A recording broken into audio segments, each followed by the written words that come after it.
deadly riots over the government's plan to avoid defaulting on its loans. Is that the unemployment keeps rising, and it has to keep rising just because you have an excess supply of goods, which is this is all borrowed money that our and that debt is owned by banks in other countries. Spilling over lives. M-O-N-E-Y, in the form of a convenient personal loan. A filter cigarette that delivers the taste, and 45 malt liquor. Are you hot? Quite some time ago, by a psychologist, America is sponsoring I first learned it from my grandmother. Now, my grandmother was a wonderful person. She taught me how to play the game Monopoly. She understood that the name of the game is to acquire. She would accumulate everything she could, and eventually she became the master of the board. And then she would always say the same thing to me. She'd look at me and she'd say, "One day, you'll learn to play the game." One summer, I played Monopoly almost every day, all day long. And that summer, I learned to play the game. I came to understand the only way to win is to make a total commitment to acquisition. I came to understand that money and possessions, that's the way that you keep score. And by the end of that summer, I was more ruthless than my grandmother. I was ready to bend the rules if I had to win that game. And I sat down with her to play that fall. I took everything she had. I watched her give her last dollar and quit in utter defeat. And then she had one more thing to teach me. Then she said, "Now it all goes back in the box." All those houses and hotels, all the railroads and utility companies, all that property and all that wonderful money. Now it all goes back in the box. None of it was really yours. You got all heated up about it for a while.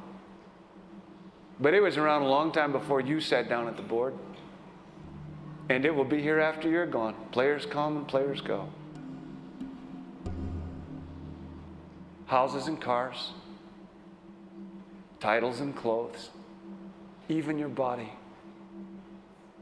Because the fact is that everything I clutch and consume and hoard is going to go back in the box, and I'm going to lose it all. You have to ask yourself, when you finally get the ultimate promotion, when you've made the ultimate purchase, when you buy the ultimate home, when you have stored up financial security and climbed the ladder of success to the highest rung you can possibly climb it, and the thrill wears off, and it will wear off,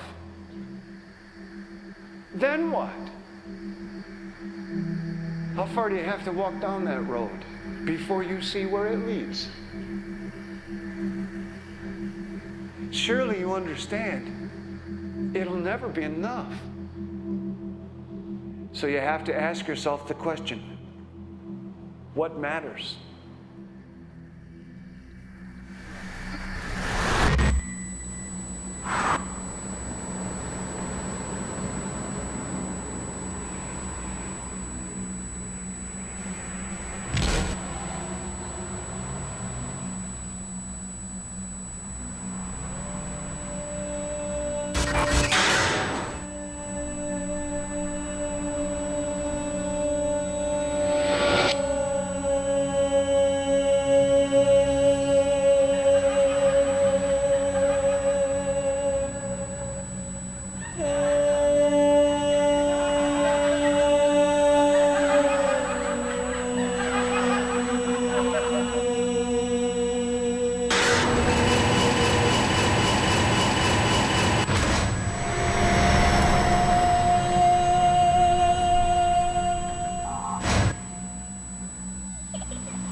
was a young man growing up in New York City, I refused to pledge allegiance to the flag.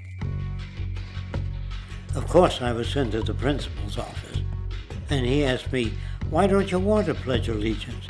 Everybody does." I said, "Everybody once believed the earth was flat, but that doesn't make it so." I explained that America owed everything it has to other cultures and other nations, and that I would rather pledge allegiance to the earth and everyone on it. Needless to say, it wasn't long before I left school entirely, and I set up a lab in my bedroom. There I began to learn about science and nature. I realized then that the universe is governed by laws, and that the human being, along with society itself, was not exempt from these laws. Then came the crash of 1929, which began what we now call the Great Depression. I found it difficult to understand why millions were out of work, homeless, starving, while all the factories were sitting there. The resources were unchanged.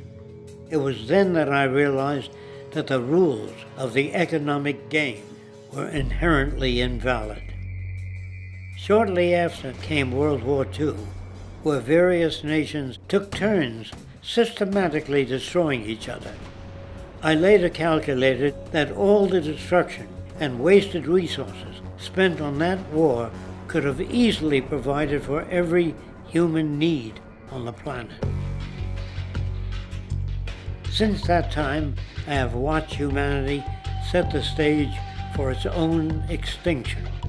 I have watched as the precious finite resources are perpetually wasted and destroyed in the name of profit and free markets. I have watched the social values of society be reduced into a base artificiality of materialism and mindless consumption. And I have watched as the monetary powers control the political structure of supposedly free societies. I'm 94 years old now, and I'm afraid my disposition is the same as it was 75 years ago. This shit's got to go.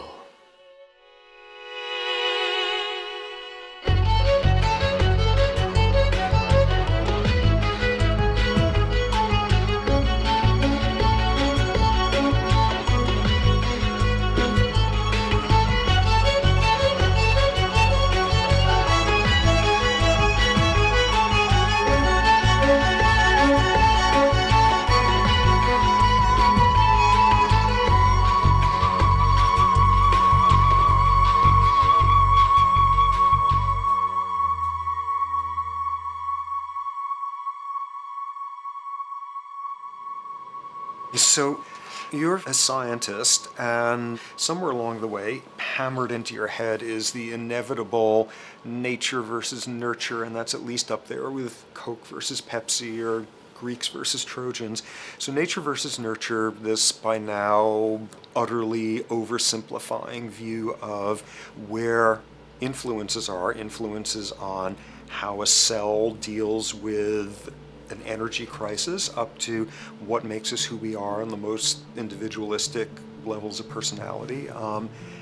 And what you've got is this complete false dichotomy built around nature as deterministic. At the very bottom of all the causality of life is DNA and the code of codes and the Holy Grail, and everything is driven by it. And at the other end, a much more social science perspective, which is we are social organisms, and biology is for slime molds. Humans are free of biology, and obviously both views are nonsense. What you see instead is it is virtually impossible to understand how biology works outside the context of environment.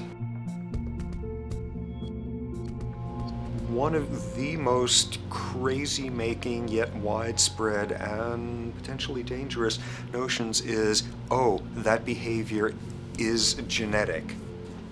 Now, what does that mean? It means all sorts of subtle stuff if you sort of know modern biology, but for most people out there, what it winds up meaning is a deterministic view of life, one rooted in biology and genetics. Genes equal things that can't be changed. Genes equal things that are inevitable and that you might as well not waste resources trying to fix, might as well not put societal energies into trying to improve because it's inevitable, it's unchangeable. And that is sheer nonsense.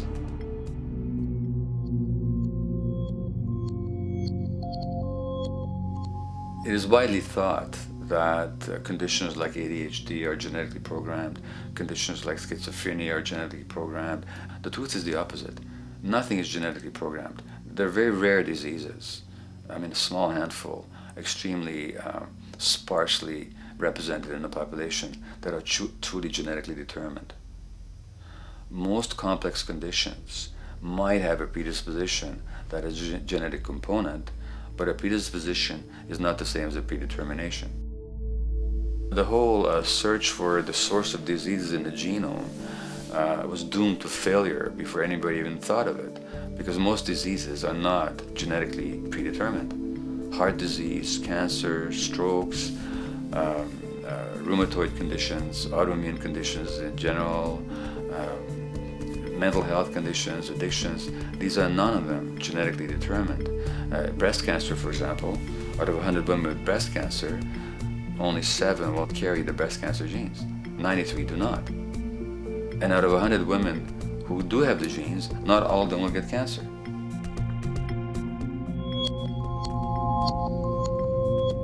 Genes are not just things that make us behave in a particular way regardless of our environment.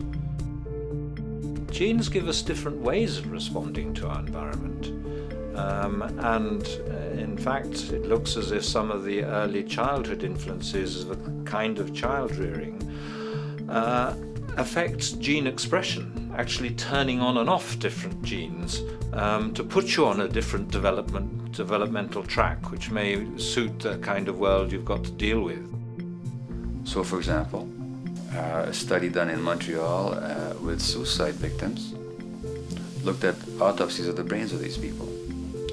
And it turned out that if a suicide victim, these are usually young adults, had been abused as children, the abuse actually caused a genetic change in the brain that was absent in the brains of people who had not been abused. That's an epigenetic effect. Epi means on top of, so that the epigenetic influence is what happens environmentally to either activate or deactivate certain genes. In New Zealand, there's a study that was done in a town called Dunedin, in which a few thousand individuals were studied from birth up to into their 20s. What they found was that they could identify a genetic mutation, an abnormal gene, which did have some relation to the predisposition to commit violence, but only if the individual had also been subjected to severe child abuse. In other words, a child with this abnormal gene would be no more likely to be violent than anybody else, and in fact they actually had a lower rate of violence than people with normal genes, as long as they weren't abused as children. Great additional example of the ways in which genes are not be-all, end-all. Fancy technique where you can take a specific gene out of a mouse, that mouse and its descendants will not have that gene, you have knocked out that gene. So there's this one gene that codes for a protein that has something to do with learning and memory, and this fabulous demonstration, knock out that gene and you have a mouse that doesn't learn as well. Ooh, a genetic basis for intelligence. What was much less appreciated in that landmark study that got picked up by the media left and right is take those genetically impaired mice and raise them in a much more enriched, stimulating environment than your normal mice in a lab cage, and they completely overcame that deficit. So when one says in a contemporary sense that, oh, this behavior is genetic, to the extent that that's even a valid sort of phrase to use, what you're saying is there is a genetic contribution to how this organism responds to environment. Genes may influence the readiness with which an organism will deal with a certain environmental challenge. That's not the version most people have in their minds. And not to be too soapboxing, but run with the old sort of version of it's genetic, and it's not that far from a history of eugenics and things of that sort. It's a widespread misconception, and it's a potentially fairly dangerous one. One reason that the sort of biological explanation for violence, one reason that hypothesis is potentially dangerous, it's not just misleading, it can really do harm, is because if you believe that, you could very easily say, well, there's nothing we can do to change the predisposition people have to becoming violent. All we can do if somebody becomes violent is punish them, lock them up or execute them. But we don't need to worry about changing the social environment or the social preconditions that may lead people to become violent, because that's irrelevant. The genetic argument allows us the luxury of ignoring past and present historical and social factors. And in the words of Louis Menand, he wrote in the New Yorker, very astutely, he said, "It's all in the genes, an explanation for the way things are that does not threaten the way things are.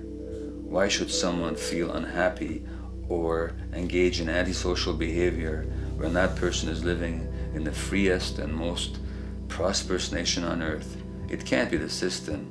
There must be a flaw in the wiring somewhere," which is a good way of putting it. So the genetic argument is simply a cop-out, which allows us to ignore the social and economic and political factors that in fact underlie many troublesome behaviors.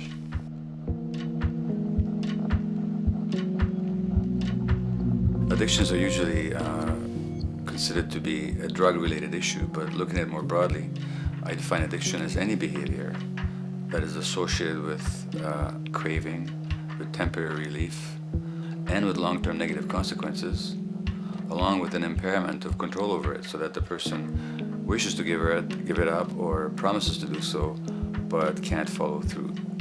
And when you understand that, then you can see that there are many more addictions than simply those related to drugs. So there's workaholism, there's addiction to shopping, to the internet, to video games. There's the addiction to power. People have power, but they want more and more and more. Nothing is ever enough for them. Acquisition, corporations that must own more and more. The addiction to oil, or at least to the wealth and to the products made accessible to us by oil. Look at the negative consequences on the environment. We're destroying the very earth that we inhabit for the sake of that addiction. Now, these addictions are far more devastating in their social consequences than the cocaine or heroin habits of my downtown East Side patients. Yet they're rewarded and considered to be respectable. The tobacco company executive that shows a higher profit will get a much bigger reward. He doesn't face any negative consequences legally or otherwise. In fact, he's a respected member of the board of several other corporations. But tobacco smoke-related diseases kill 5.5 million people around the world every year. In the United States, they kill 400,000 people a year. And these people are addicted to what? To profit. To such a degree are they addicted that they're actually in denial about the impact of their activities, which is typical for addicts, is denial. And that's a respectable one. It's respectable to be addicted to profit no matter what the cost. So what is acceptable and what is respectable is a highly arbitrary phenomenon in our society. And it seems like the greater the harm, the more respectable the addiction.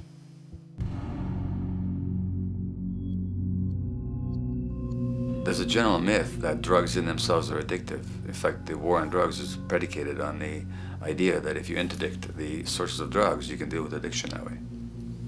Now, if we understand addiction in a broader sense, we see that nothing in itself is addictive. No substance, no drug is by itself addictive, and no behavior is by itself addictive. Many people can go shopping without becoming shopaholics. Not everybody becomes a food addict. Not everyone who drinks a glass of wine becomes an alcoholic. So the real issue is what makes people susceptible, because it's the combination of a susceptible individual and the potentially addictive substance or behavior that actually then makes for full flowering of addiction. In short, it's not the drug that's addictive, it's the question of the susceptibility of the individual to being addicted to a particular substance or behavior. If we wish to understand what then makes some people susceptible, we actually have to look at their life experience.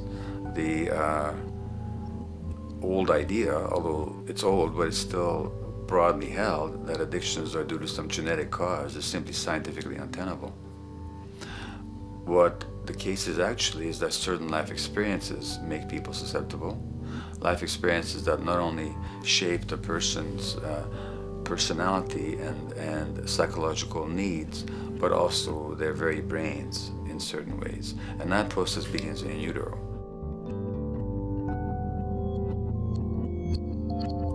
It's been shown, for example, that if you stress mothers during pregnancy, their children are more likely to have traits that predispose them to addictions. And that's because development is shaped by the psychological and social environment. So the biology of human beings is very much affected by and programmed by their life experiences beginning in utero. Environment does not begin at birth.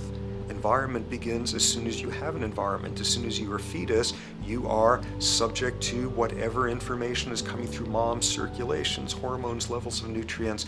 Great landmark example of this, something called the Dutch hunger winter. 1944, Nazis occupying Holland. For a bunch of reasons, they decide to take all the food and divert it to Germany. For 3 months, everybody there is starving. Tens of thousands of people starve to death. What the Dutch hunger winter effect is, if you were a second or third trimester fetus during the starvation, your body learned something very unique during that time. As it turns out, second, third trimester, something that your body is going about trying to learn about the environment is, well, how menacing of a place is it out there? How plentiful? How much nutrients am I getting by way of mom's circulation? Be a fetus who is starving during that time, and your body programs forever after to be really, really, really stingy with your sugar and fat, and what you do is you store every bit of it. Be a Dutch hunger winter fetus, and half a century later, everything else being equal, you are more likely to have high blood pressure, obesity, or metabolic syndrome. That is environment coming in a very unexpected place. You can stress animals in a laboratory when they're pregnant, and their offspring will be more likely to use cocaine and alcohol as adults. You can stress human mothers. For example, in a British study, women who are abused in pregnancy will have higher levels of the stress hormone cortisol in their placenta at birth, and their children are more likely to have conditions that predispose them to addictions by age 7 or 8. So in utero stress already prepares the ground for all kinds of mental health issues.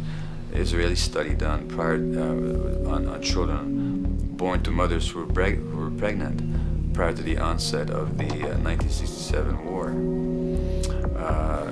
These women, of course, are very stressed, and their offspring have a higher incidence of schizophrenia than the average cohort. So there's plenty of evidence now that prenatal effects have a huge impact on the developing human being.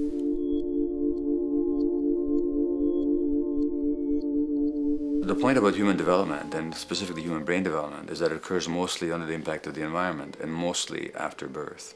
Now, if you compare us to a horse, which can run on the first day of life, we see that we are very undeveloped. We can't muster that much neurological coordination, balance, muscle strength, visual acuity until a year and a half, 2 years. And that's because the brain development that in the horse happens in the safety of the womb, in a human being has to happen after birth. And that has to do with simple evolutionary logic. As the head gets larger, which is what makes us into human beings, the burgeoning of the forebrain is what creates the human species, actually. At the same time, we walk on 2 legs, so our pelvis narrows to accommodate that. So now we have a narrower pelvis, a larger head. Bingo, we have to be born prematurely. And that means that the brain development that in other animals occurs in utero, in us, occurs after birth. And much of that under the impact of the environment. And the concept of neural Darwinism simply means that the circuits that get the appropriate input from the environment will develop optimally, and the ones that don't will either not develop optimally or perhaps not at all. If you take a child with perfectly good eyes at birth and you put him in a dark room for 5 years, he'll be blind thereafter for the rest of his life, because the circuits of vision require light waves for their development. And without that, even the rudimentary circuits present and active at birth will atrophy and die, and new ones will not develop.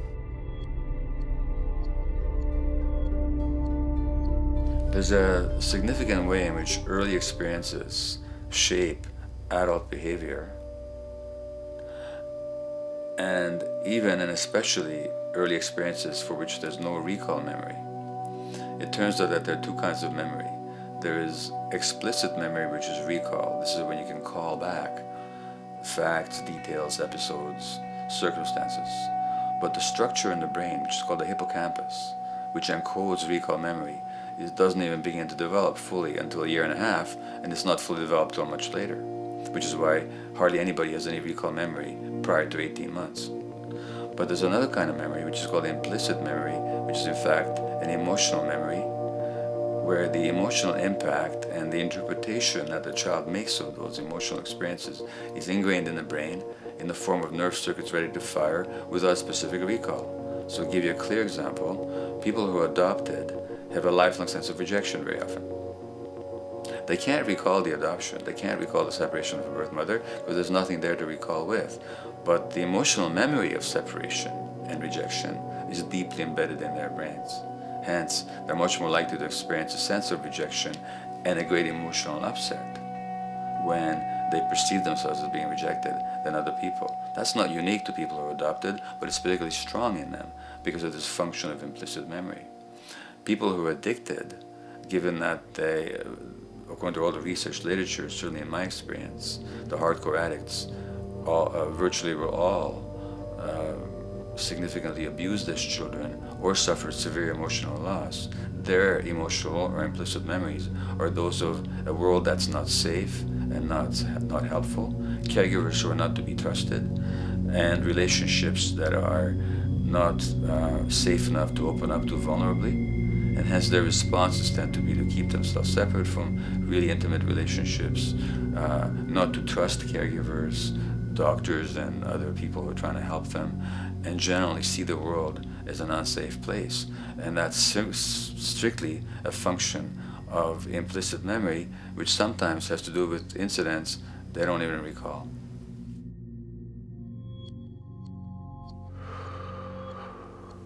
Infants who are born premature are often in incubators and various types of gadgetry and machinery for weeks and perhaps months. It's now known that if these children are touched and stroked on the back for just 10 minutes a day, that promotes their brain development. So human touch is essential for development. And in fact, infants who are never picked up will actually die. That's how much of a fundamental need being held is to human beings.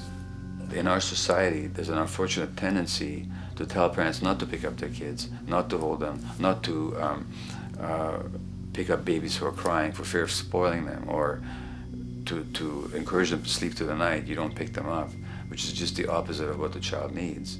And these children might go back to sleep because they give up and their brains just shut down as a way of defending against the vulnerability of being abandoned really by their parents. But their implicit memories will be that of a world that doesn't give a damn. A lot of these differences are structured very early in life. In a way, if you like, the parental experience of adversity, how tough life is or how easy it is passed on to children, whether through maternal depression or parents being bad-tempered with their kids because they've had a hard day or just being too tired at the end of the day. And these have very powerful effects, programming children's development, which we know a lot about now. But that's early sensitivity isn't just an evolutionary mistake. It exists again in many different species. Even seedlings, there's an early adaptive process to the kind of environment they're growing up in. But for humans, the adaptation is to the quality of social relations. And so early life, how nurturing or how much conflict, how much attention you get, is a taster of the kind of world you may be growing up in. Are you growing up in a world where you have to fight for what you can get, watch your back, fend for yourself, learn not to trust others? Or are you growing up in a society where you depend on reciprocity, mutuality, cooperation, where empathy is important, where your security depends on good relations with other people? And that needs a very different emotional and cognitive development. And that's what the early sensitivity is about. And parenting is almost, quite unconsciously, a system for passing on that experience to children of the kind of world they're in. The great British child psychiatrist D.W. Winnicott said that fundamentally two things can go wrong in childhood. One is when things happen that shouldn't happen, and then things that should happen but don't. And the first category is the traumatic and abusive and abandonment experiences of my downtown East Side patients and of many addicts. That's what shouldn't happen but did. But then there is the non-stressed, attuned, non-distracted attention of the parent that every child needs, that very often children don't get. They're not abused, they're not neglected, and they're not traumatized. But what should happen, the presence of the emotionally available, nurturing parent, just is not available to them because of the stresses in our society and the parenting environment. And the psychologist Alan Shore calls that proximal abandonment, when the parent is physically present, but emotionally absent. I have spent, roughly the last 40 years of my life working with the most violent people our society produces, murderers, rapists, and so on, in an attempt to understand what causes this violence.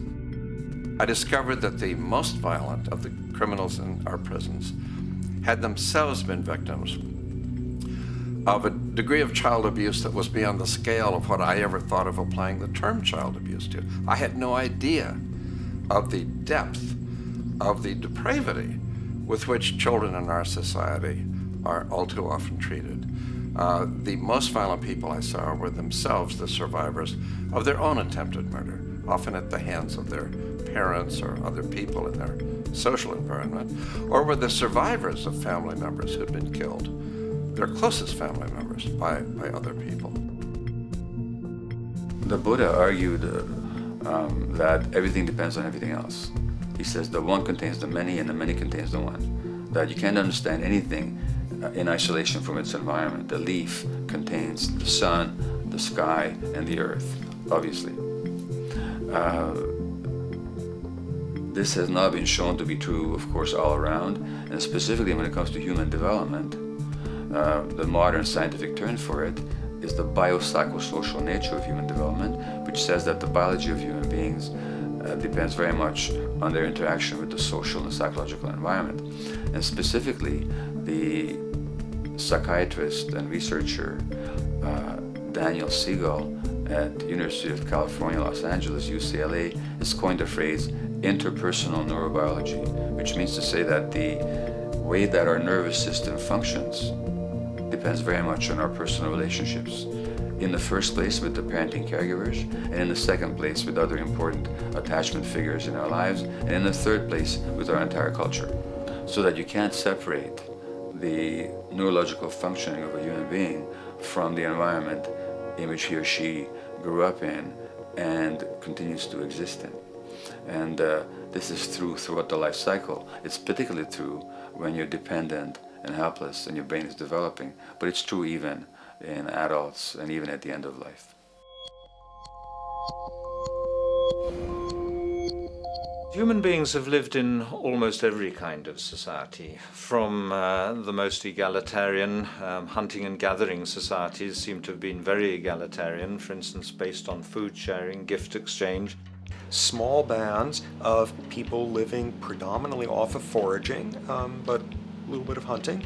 Predominantly among people you have at the least known your entire life, if not surrounded by third cousins or closer, in a world in which there is a great deal of fluidity between different groups, in a world in which there is not a whole lot in terms of material culture. This is how humans have spent most of their hominid history.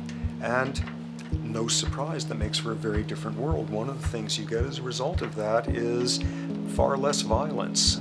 Organized group violence is not something that occurred at that time. of human history, and that seems quite clear. So where did we go wrong? Violence is not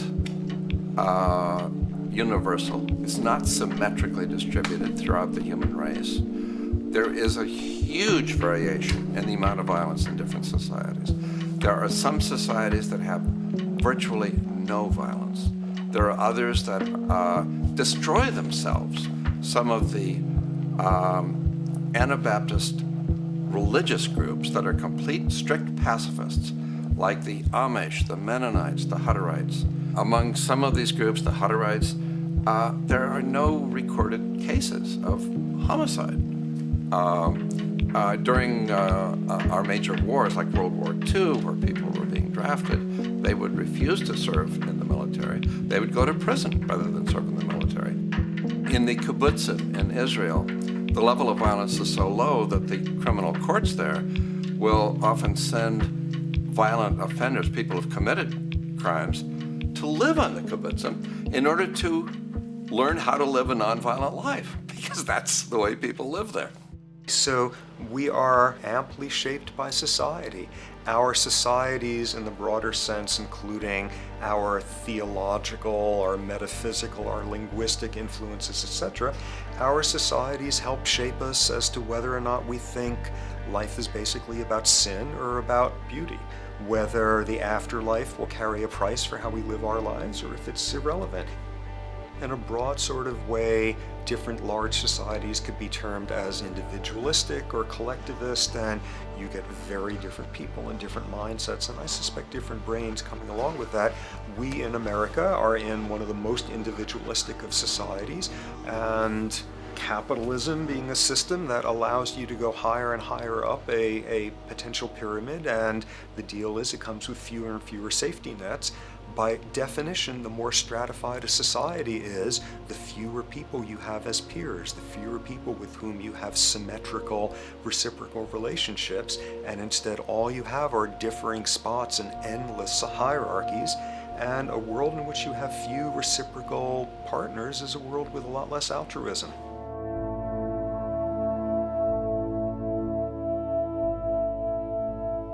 Alright, so this brings us to a total impossible juncture, which is to try to make sense in perspective of science as to what the nature is of human nature. You know, on a certain level, the nature of our nature is not to be particularly constrained by our nature. We come up with more social variability than any species out there, more systems of belief, of styles of family structures, of ways of raising children. The capacity for variety that we have is extraordinary. In a society which is predicated on competition and really very often the ruthless exploitation of one human being by another, the profiteering of other people's problems, and very often the creation of problems for the purpose of profiteering, the ruling ideology will very often justify that behavior by appeals to some fundamental and unalterable human nature. So the myth in our society is that people are competitive by nature, and that they're individualistic, and that they're selfish. The real reality is quite the opposite.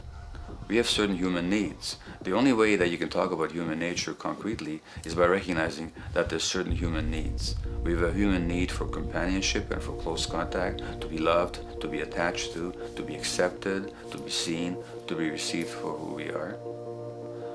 If those needs are met, we develop into people who are compassionate and cooperative and who have empathy for other people. So the opposite that we often see in our society is in fact the distortion of human nature, precisely because so few people have their needs met. So yes, you can talk about a human nature, but only in the sense of basic human needs that are instinctively evoked, or I should say certain human needs that lead to certain traits if they are met, and a different set of traits if they're denied. So, when we recognize the fact that the human organism, which has a great deal of adaptive flexibility, allowing us to survive in many different conditions, is also rigidly programmed for certain environmental requirements or human needs, a social imperative begins to emerge. Just as our bodies require physical nutrients, the human brain demands positive forms of environmental stimulus at all stages of development, while also needing to be protected from other negative forms of stimulus. And if things that should happen do not, or if things that shouldn't happen do, it is now apparent that the door can be opened for not only a cascade of mental and physical diseases, but many detrimental human behaviors as well. So as we turn our perspective now outward and take account for the state of affairs today, we must ask the question, is the condition we have created in the modern world actually supporting our health? Is the bedrock of our socioeconomic system acting as a positive force for human and social development and progress? Or is the foundational gravitation of our society actually going against the core evolutionary requirements needed to create and maintain our personal and social well-being?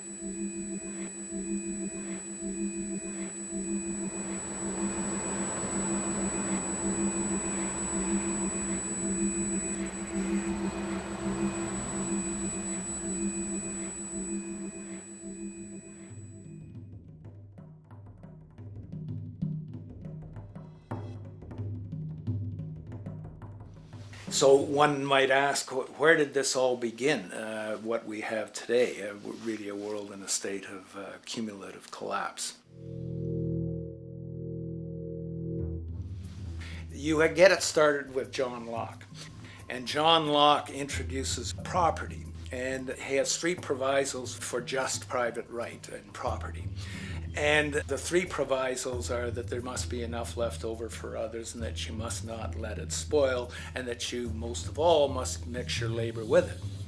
It seems justified. You mix your labor with the world, then you're entitled to the product, and as long as there's enough left over for others, and as long as it doesn't spoil, you don't allow anything to go to waste, that's okay. Well, he spends a long time of his famous treatise of government, and it's since been the canonical text for economic and political and legal understanding. Is still a classic text of study. Well, what he did is, after he gives the provisos, and you're almost thinking at the time whether you're for private property or not, he's given a very good and plausible and powerful defense of private property here. Well, he drops them. He drops them like that, right in one sentence. He says, well, once the introduction of money came in by men's tacit consent, then it became, and he doesn't say all the provisos are canceled, erased, but that's what happens. So now we have not product and your property earned by your own labor. Oh no, money buys labor now. There's no longer a consideration of whether there's enough left over for others. There's no longer a consideration of whether it spoils, because he says, well, money's like silver and gold can't spoil, therefore monies can't be responsible for waste, which is ridiculous. We're not talking about money and silver, we're talking about what its effects are. It's one non sequitur after another. Just the most startling logical legerdemain that he gets away with here. But it fits the interests of capital owners. Then Adam Smith comes along, and what he adds is the religion to this. Locke started with God made it all this way. This is God's right. And now we get also with Smith coming along and says it's not only God's, I mean, he's not saying this, but this is what's happening philosophically in principle. He's saying it's not only a question of private property, that's all now presupposed, is given. And that there's money investors that buy labor, given. That there's no limit to how much they can buy of other men's labor, how much they can accumulate, how much inequality, that's all given now. And so he comes along, and what his big idea is, and again, it's just introduced in parentheses, en passant. You know, when people put out the goods for sale and others, you know, the supply, and other people buy them with the demand and so forth, how do we have supply equaling demand or demand equaling supply? How can they come into equilibrium? And that is one of the central notions of economics, is how do they come into equilibrium? And he says it's the invisible hand of the market. that brings them into equilibrium. So now we have God is actually immanent. He just didn't give the rights to property and how, all its wherewithal and its natural rights of doing all that Locke said. Now we have the system itself as God. In fact, Smith says, when he talks, and you'll never find this quoted, you have to read the whole of the Inquiry into the Wealth of Nations. He says, the scantiness of subsistence sets limits to the reproduction of the poor, and that nature can deal with this in no other way than elimination of their children. So he anticipated evolutionary theory in the worst sense applied. This is well before Darwin. And so he called them the race of laborers. So you can see there was inherent racism built in here. There was an inherent acceptance, life blindness to kill innumerable children. And he thought, well, that's the invisible hand making supply meet demand and demand meet supply. So see how wise God is. So you can see a lot of the really virulent, life-destructive, eco-genocidal things that are going on now have, in a way, a thought gene back in Smith too. When we reflect on the original concept of the so-called free market capitalist system, as initiated by early economic philosophers such as Adam Smith, we see that the original intent of a market was based around real, tangible, life-supporting goods for trade. Adam Smith never fathomed that the most profitable economic sector on the planet would eventually be in the arena of financial trading or so-called investment, where money itself is simply gained by the movement of other money in an arbitrary game which holds zero productive merit to society. Yet, regardless of Smith's intent, the door for such seemingly anomalous advents was left wide open by one fundamental tenet of this theory. Money is treated as a commodity in and of itself. Today, in every economy of the world, regardless of the social system they claim, money is pursued for the sake of money and nothing else. The underlying idea, which was mysteriously qualified by Adam Smith with his religious declaration of the invisible hand, is that the narrow, self-interested pursuit of this fictional commodity will somehow magically manifest human and social well-being and progress. The reality is that the monetary incentive interest, or what some have termed the money sequence of value, has now completely decoupled from the foundational life interest, which could be termed the life sequence of value. What has happened is that there's a complete confusion in economic doctrine between those two sequences. They think that the money sequence of value delivers the life sequence of value, and that's why they say if more goods are sold, if GDPs rise and so forth, therefore there'll be more well-being, enhanced well-being. We take the GDP to be basically our indicator of social health. Well, there you see the confusion. It's talking about money sequences of value, that is all the receipts, all the revenues that are derived from selling goods, and they're confusing that with life reproduction, so that you have built right into this thing from the beginning is a complete conflation of the money and life sequences of value. So we're dealing with a kind of structured delusion that becomes more and more deadly as the money sequence decouples from producing anything at all. So it's a system disorder, and the system disorder seems to be fatal.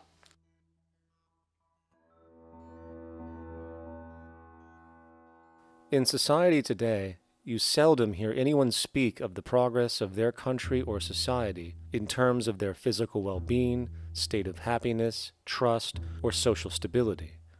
Rather, the measures are presented to us through economic abstractions. We have the gross domestic product, the consumer price index, the value of the stock market, rates of inflation, and so on. But does this tell us anything of real value as to the quality of people's lives? No, all these measures have to do with the money sequence itself and nothing more. For example, the gross domestic product of a country is a measure of the value of goods and services sold. This measure is claimed to correlate to the standard of living of a country's people.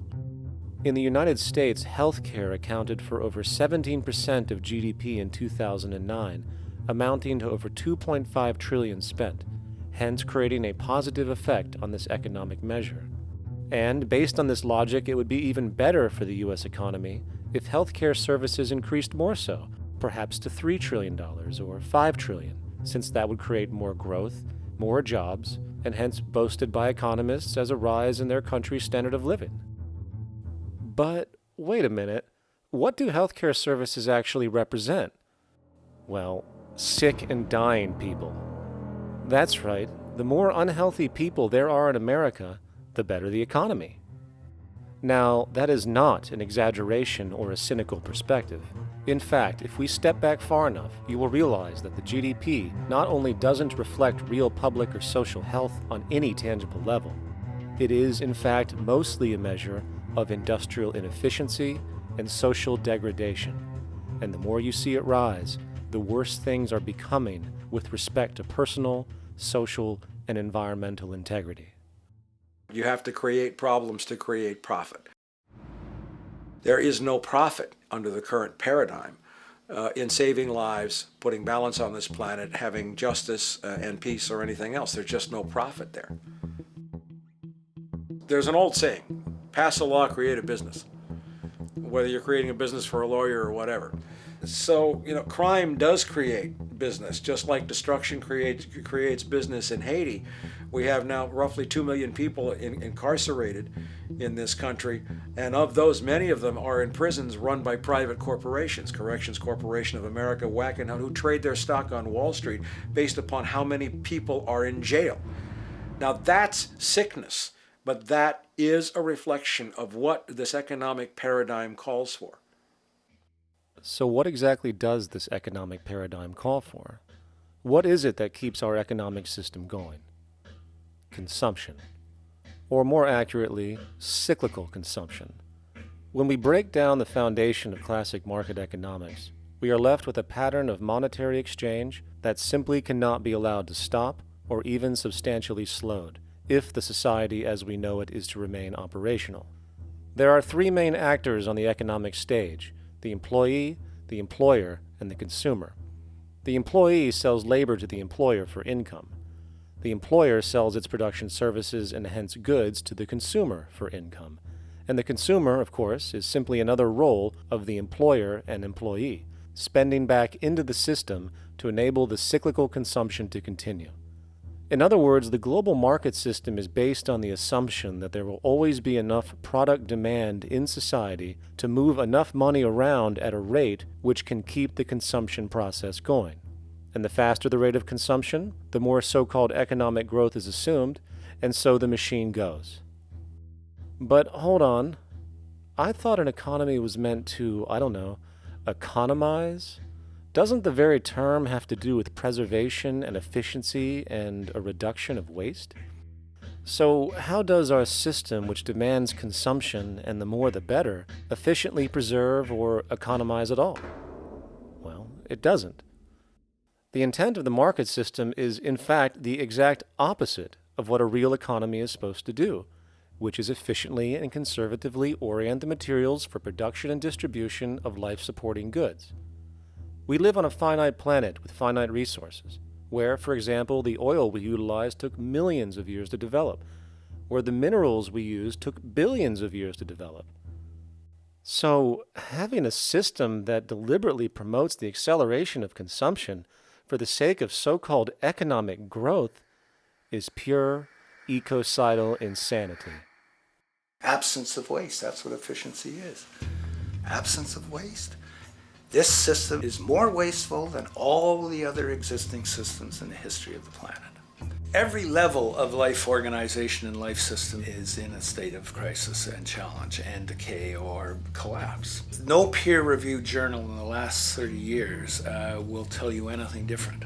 That is that every life system is in decline, as well as social programs, as well as our water access. Try to name any means of life that isn't threatened and in danger. You can't.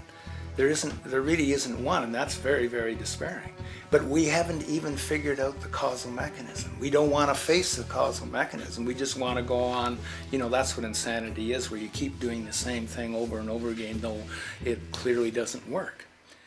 So you're really dealing with not an economic system, but I would go so far as to say an anti-economic system. There's an old saying that the competitive market model seeks to create the best possible goods at the lowest possible prices. This statement is essentially the incentive concept, which justifies market competition based on the assumption that the result is the production of higher quality goods. If I was going to build myself a table from scratch, I would naturally build it out of the best, most durable materials possible, right? With the intent for it to last as long as possible. Why would I want to make something poor, knowing I would have to eventually do it again and expend more materials and more energy? Well, as rational as that may seem in the physical world, when it comes to the market world, it is not only explicitly irrational, it is not even an option. It is technically impossible to produce the best of anything if a company is to maintain a competitive edge and hence remain affordable to the consumer.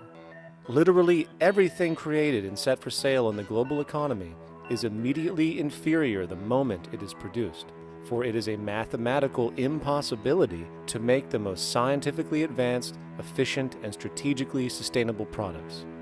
This is due to the fact that the market system requires that cost efficiency, or the need to reduce expenses, exist at every stage of production, from the cost of labor to the cost of materials and packaging, and so on. This competitive strategy, of course, is to make sure the public buys their goods rather than from a competing producer, which is doing the exact same thing to also make their goods both competitive and affordable. This immutably wasteful consequence of the system could be termed intrinsic obsolescence. However, this is only one part of a larger problem. A fundamental governing principle of market economics, one that you will not find in any textbook, by the way, is the following. Nothing produced can be allowed to maintain a lifespan longer than what can be endured in order to continue cyclical consumption. In other words, it is critical that stuff break down, fail, and expire within a certain amount of time. This is termed planned obsolescence. Planned obsolescence is the backbone of the underlying market strategy of every goods-producing corporation in existence. While very few, of course, would admit to such a strategy outright, what they do is mask it within the intrinsic obsolescence phenomenon just discussed, while often ignoring or even suppressing new advents in technology which might create a more sustainable, durable good. So, if it wasn't wasteful enough that the system inherently cannot allow the most durable and efficient goods to be produced, planned obsolescence deliberately recognizes that the longer any good is in operation, the worse it is for sustaining cyclical consumption and hence the market system itself. In other words, product sustainability is actually inverse to economic growth, and hence there is a direct, reinforced incentive to make sure lifespans are short of any given good produced. And in fact, the system cannot operate any other way. One glance at the sea of landfills now spreading across the world show the obsolescence reality. There are now billions of cheaply made cell phones, computers, and other technology, each full of precious, difficult-to-mine materials such as gold, coltan, copper, now rotting in vast piles, usually due to the mere malfunction or obsolescence of small parts, which, in a conservative society, could likely be fixed or updated, and the life of the good extended. Unfortunately, as efficient as that may seem in our physical reality, living on a finite planet with finite resources, it is explicitly inefficient with respect to the market. To put it into a phrase, efficiency, sustainability, and preservation are the enemies of our economic system. Likewise, just as physical goods need to be constantly produced and reproduced regardless of their environmental impact, the service industry operates with an equal rationale.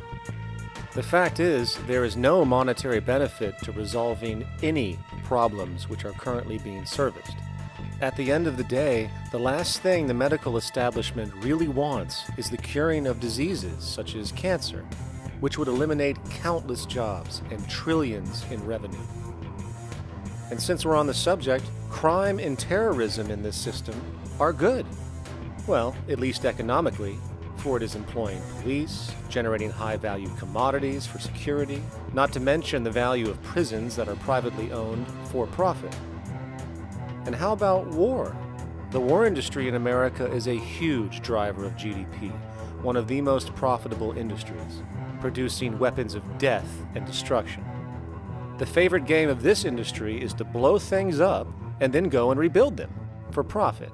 We saw this with the windfall billion-dollar contracts made from the Iraq War. The bottom line is that socially negative attributes of society have become positively rewarded ventures for industry, and any interest in problem resolution or environmental sustainability and conservation is intrinsically counter to economic sustainability. And this is why, every time you see the GDP rise in any country, you are witnessing an increase in necessity, whether real or contrived. And by definition, a necessity is rooted in inefficiency. Hence, increased necessity means increased inefficiency. The American dream is based on rampant consumerism. It is based upon the fact that mainstream media, and especially commercial advertising, all corporations who need this infinite growth have convinced us or brainwashed most people in America, and hence the world, that we have to have X number of material possessions and the possibility of gaining infinitely more material possessions in order to be happy. That's just not true. So why do people continue to buy in this way, which is ultimately eco-genocidal in its systemic effects cumulatively? And it just is classical operant conditioning. You simply put inputs of conditioning into the organism, and you have outputs of desired behaviors or goals or objectives. And it has all the resources of technology.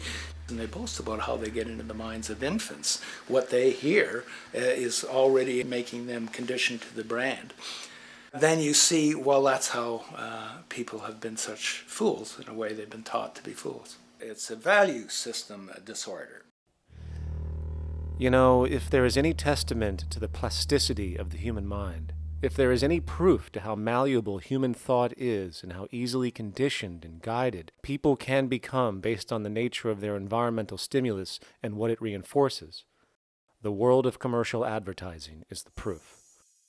You have to stand in awe at the level of brainwashing where these programmed robots known as consumers wander the landscape only to walk into a store and spend, say, $4,000 on a handbag that likely costs $10 to make in a sweatshop overseas, only for the brand status it supposedly represents in the culture. Or perhaps the ancient communal traditions which increased trust and cohesiveness in society, which have now been hijacked by acquisitive, materialistic values, where now annually we exchange useless crap a few times a year. And we might wonder why so many today have a compulsion to shopping and acquisition, when it is clear that they have been conditioned from childhood to expect material goods as a sign of their status with friends and family. The fact is, the foundation of any society are the values that support its operation, and our society, as it exists, can only operate if our values support the conspicuous consumption it requires to continue the market system. 75 years ago, consumption in America and much of the First World was half of what we see today per person. Today's new consumer culture has been manufactured and imposed due to the very real need for higher and higher levels of consumption. And this is why most corporations now spend more money on advertising than the actual process of product creation itself. They work diligently to create a false need for you to fill, and it happens to work. Economists are in fact not economists at all. They're propagandists of money value. And you'll find that all their models basically get down to token exchanges that are to the profit of one side or both sides or whatever, but they're completely disconnected from the actually existing world of reproduction.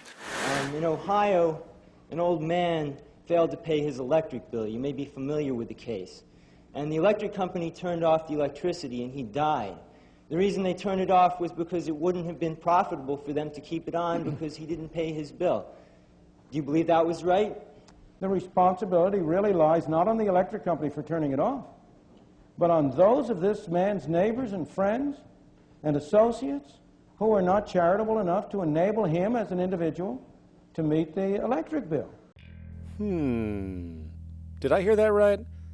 Did he just say the death of a man caused by not having money was the responsibility of other people, or in effect, charity?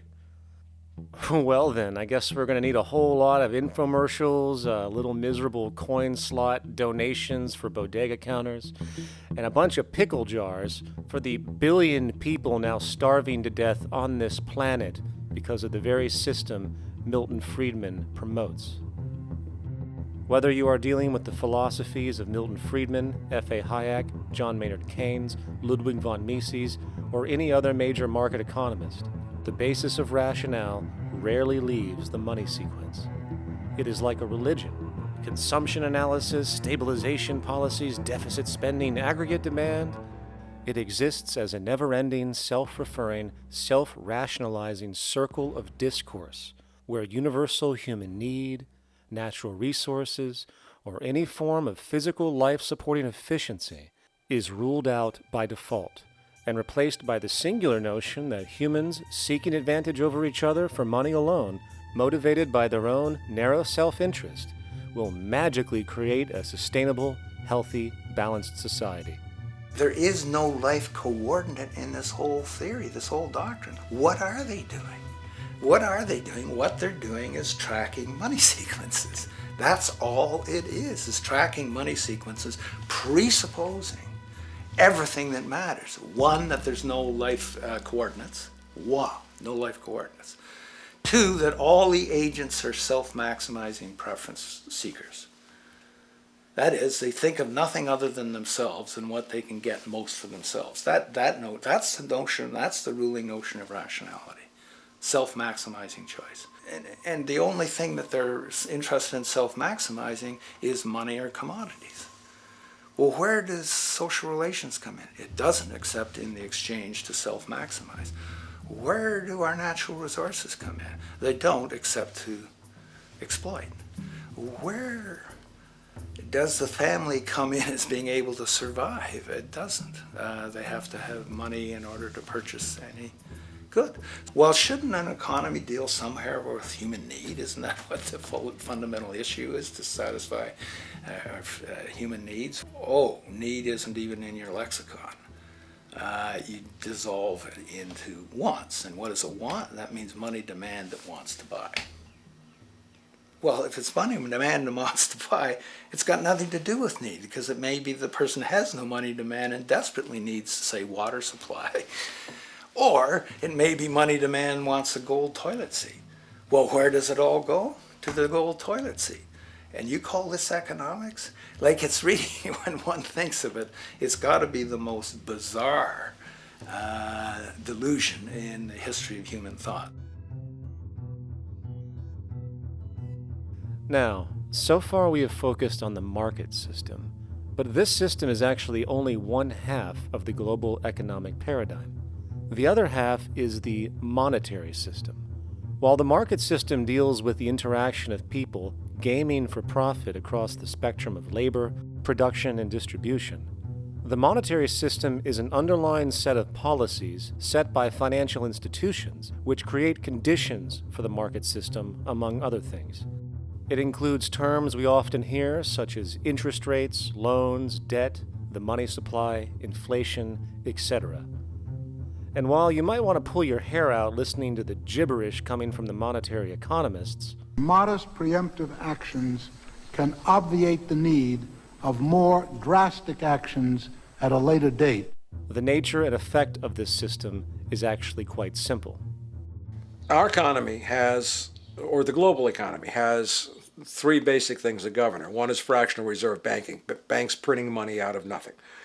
It's also based upon compound interest. When you borrow money, you have to pay back more than you borrowed, which means that you, in effect, create money out of thin air, again, which has to be serviced by creating still more money.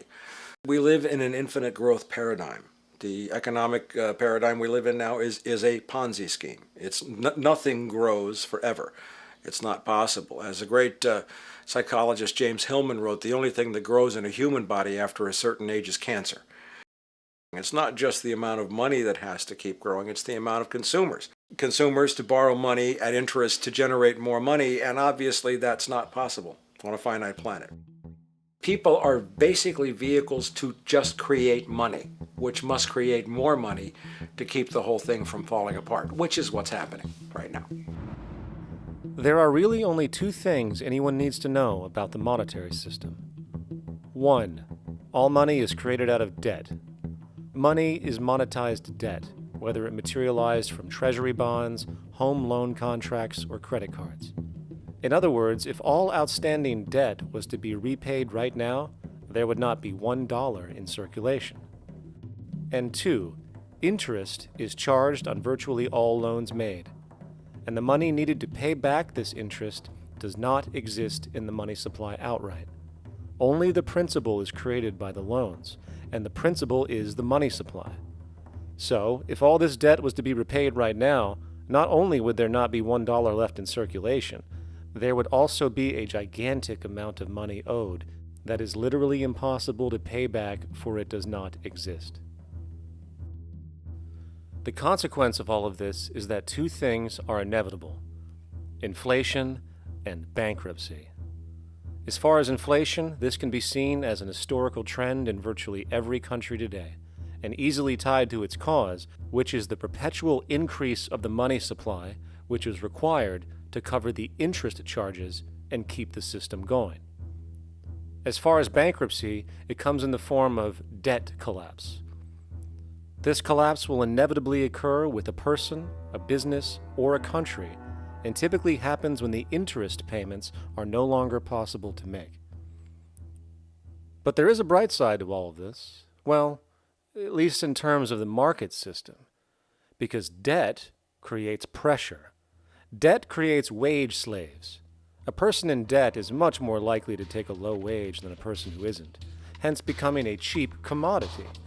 So it's great for the corporations to have a pool of people that have no financial mobility. But hey, that same train of thought also goes for entire countries. The World Bank and the International Monetary Fund, which mostly serve as proxies for transnational corporate interests, give gigantic loans to troubled countries at very high interest rates, and then, once the countries are deeply in the hole and can't pay, austerity measures are applied, the corporations swoop in, set up sweatshops, and take their natural resources. Now that's market efficiency. But wait, there's more. You see, there's this unique hybrid of the monetary and market system called the stock market, which rather than, actually produce anything real, they just buy and sell money itself. And when it comes to debt, you know what they do? That's right, they trade it. They actually buy and sell debt for profit, from credit default swaps and collateralized debt obligations for consumer debt, to complex derivative schemes used to mask the debt of entire countries, such as the collusion of investment bank Goldman Sachs in Greece, which nearly collapsed the entire European economy. So when it comes to the stock market and Wall Street, we have an entirely new level of insanity born out of the money sequence of value. All you need to know about markets was written in an editorial in the Wall Street Journal a couple years ago. It was called Lessons of the Brain-Damaged Investor. And in this editorial, they explain why people with slight brain damage do better as investors than people with normal brain functionality. Why? Because the slightly brain-damaged person has no empathy. And that's the key. If you don't have any empathy, you do well as an investor. And so Wall Street breeds people who have no empathy, to go in there and to make decisions and make trades that they have no compunction about and no thought whatsoever as to what they're doing might affect their fellow human being. So they breed these robots, these people who have no souls. And since they don't even want to pay these people anymore, they're now breeding robots, real algorithmic traders. Goldman Sachs and the high-frequency trading scandal. They put a computer next to the exchange, the New York Stock Exchange. This computer, this co-located computer, as they call it, it front runs all the trades on the exchange, and it hits the exchange with volumes of orders in ways that scalp pennies and nickels away from the exchange. It's like they're siphoning money all day long. They went one quarter last year, 30 or 60 straight days without a single down day and made millions of dollars every single day. Is that because, well, that's statistically impossible. When I worked on Wall Street, the way it works is everyone kicks upstairs the bribes. The brokers bribe to the office manager bribes to the regional sales manager sales manager bribes to the national sales manager. It's a common understanding. At Christmas, who gets the biggest bonus at Christmas in an average brokerage office? The compliance officer. The compliance officer sits there all day long. He's supposed to be making sure you don't violate any of the margin rules and you're complying with the law. Of course, yeah, to the extent that you can bribe the compliance officer, yeah, that's right, you are complying with the law. So how does fraud has become the system? It's no longer a byproduct. It is the system. You know, it's like that old Woody Allen joke. He says, "Doctor, my brother thinks he's a chicken." And the doctor says, "Take a pill, and that should cure the problem." And he says, "No, doctor, you don't understand. We need the eggs."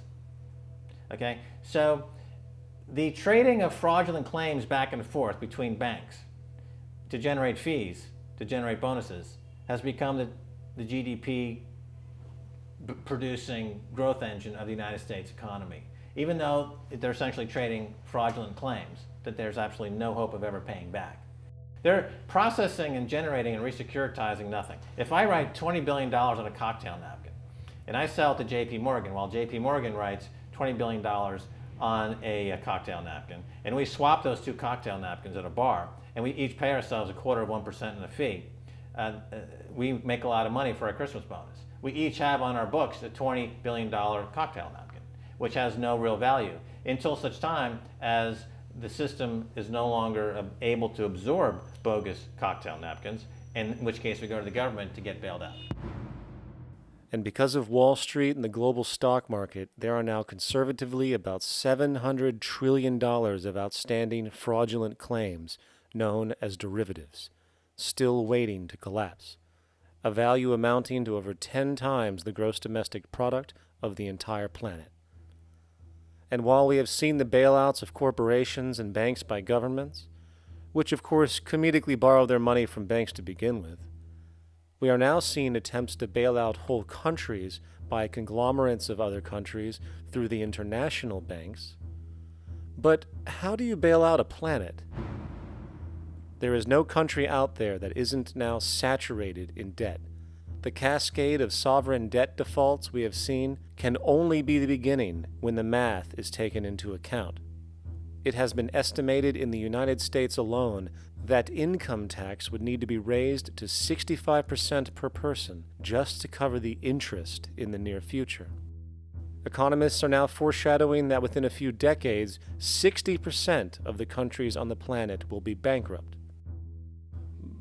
But hold on, let me get this straight. The world is going bankrupt, whatever the hell that means, because of this idea called debt, which doesn't even exist in the physical reality. It's only part of a game that we've invented. And yet the well-being of billions of people is now being compromised. Extreme layoffs, tent cities, accelerating poverty, austerity measures imposed, schools shutting down, child hunger, and other levels of familial deprivation, all because of this elaborate fiction. What are we, fucking stupid? Hey, Mars, my man. Help a brother out, huh? Grow up, kid.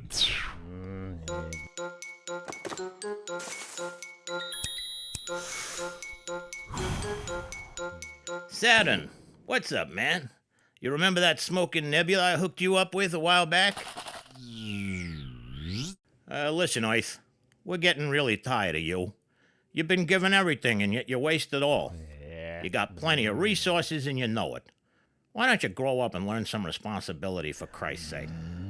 You're making your mother miserable.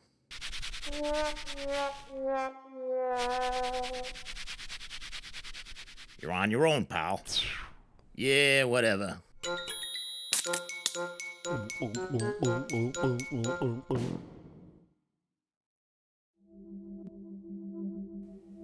Now, all of this considered, from the waste machine known as the market system to the debt machine known as the monetary system, hence creating the monetary market paradigm which defines the global economy today, there is one consequence that runs through the entire machine: inequality. Whether it is the market system which creates a natural gravitation towards monopoly and power consolidation, while also generating pockets of wealthy industries that tower over others regardless of utility, such as the fact that top hedge fund managers on Wall Street now take home over $300 million a year for contributing literally nothing, while a scientist looking for a cure for a disease trying to help humanity might make $60,000 a year if they're lucky. Or whether it is the monetary system, which has class division built right into its structure. For example, if I have $1 million to spare and I put it into a CD at 4% interest, I will make $40,000 a year. No social contribution, no nothing. However, if I'm a lower class person and have to take loans to buy my car or home, I am paying in interest, which, in abstraction, is going to pay that millionaire with the 4% CD.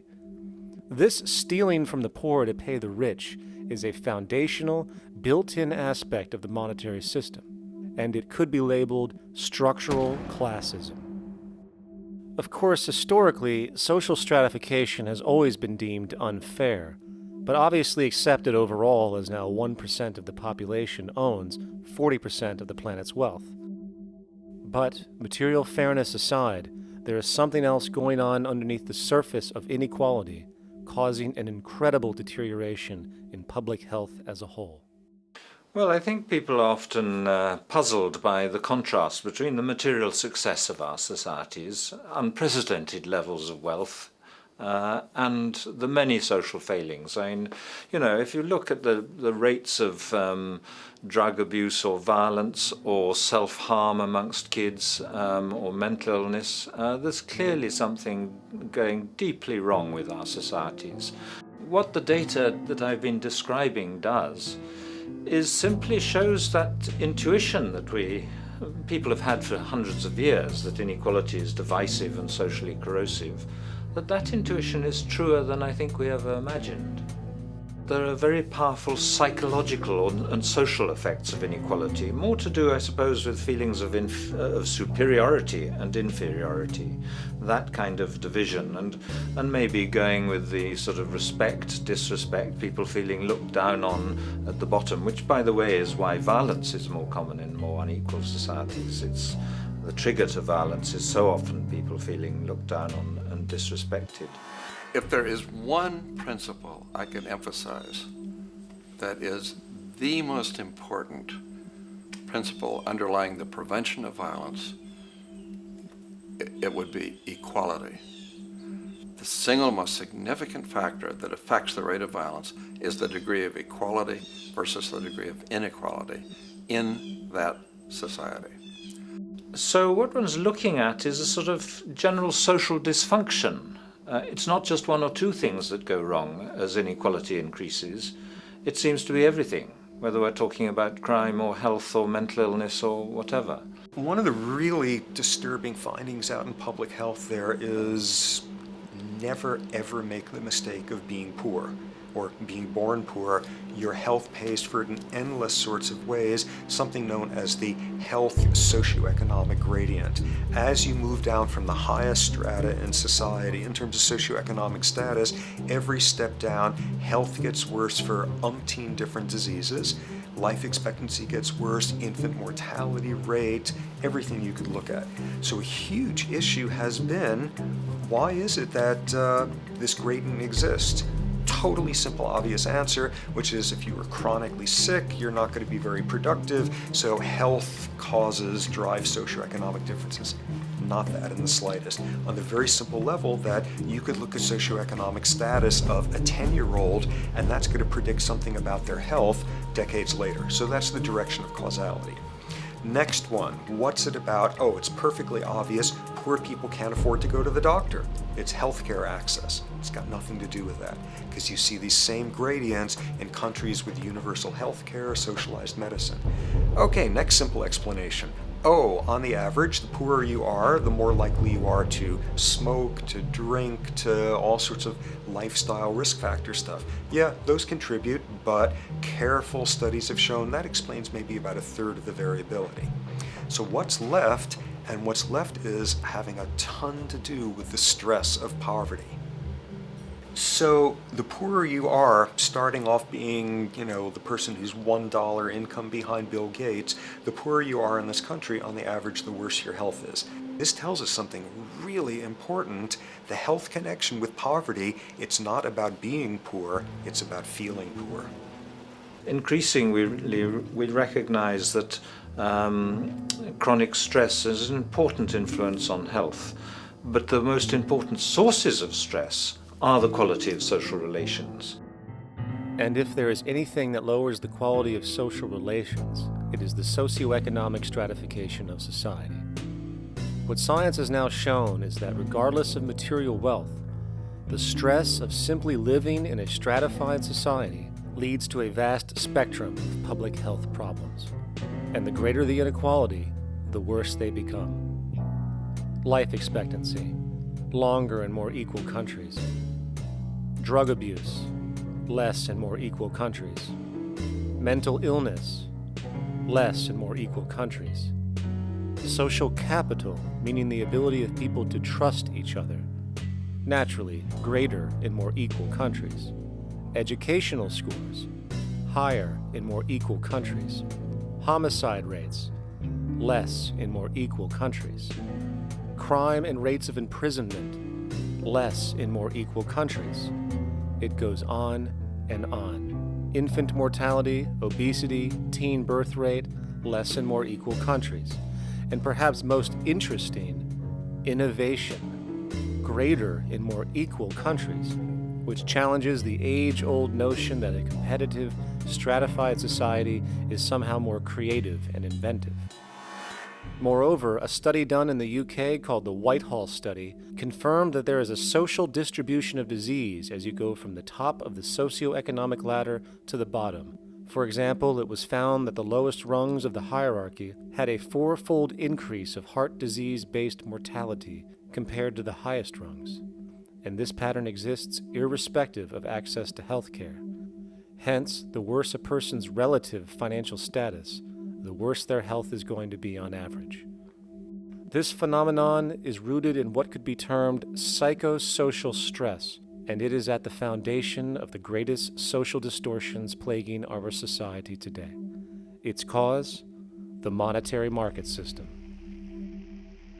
Make no mistake, the greatest destroyer of ecology, the greatest source of waste and depletion and pollution, the greatest purveyor of violence, war, crime, poverty, animal abuse, and inhumanity, the greatest generator of social and personal neuroses, mental disorders, depression, anxiety, not to mention the greatest source of social paralysis, stopping us from moving into new methodologies for personal health, global sustainability, and progress on this planet, is not some corrupt government or legislation, not some rogue corporation or banking cartel, not some flaw of human nature, and not some secret hidden cabal that controls the world. It is, in fact, the socioeconomic system itself at its very foundation.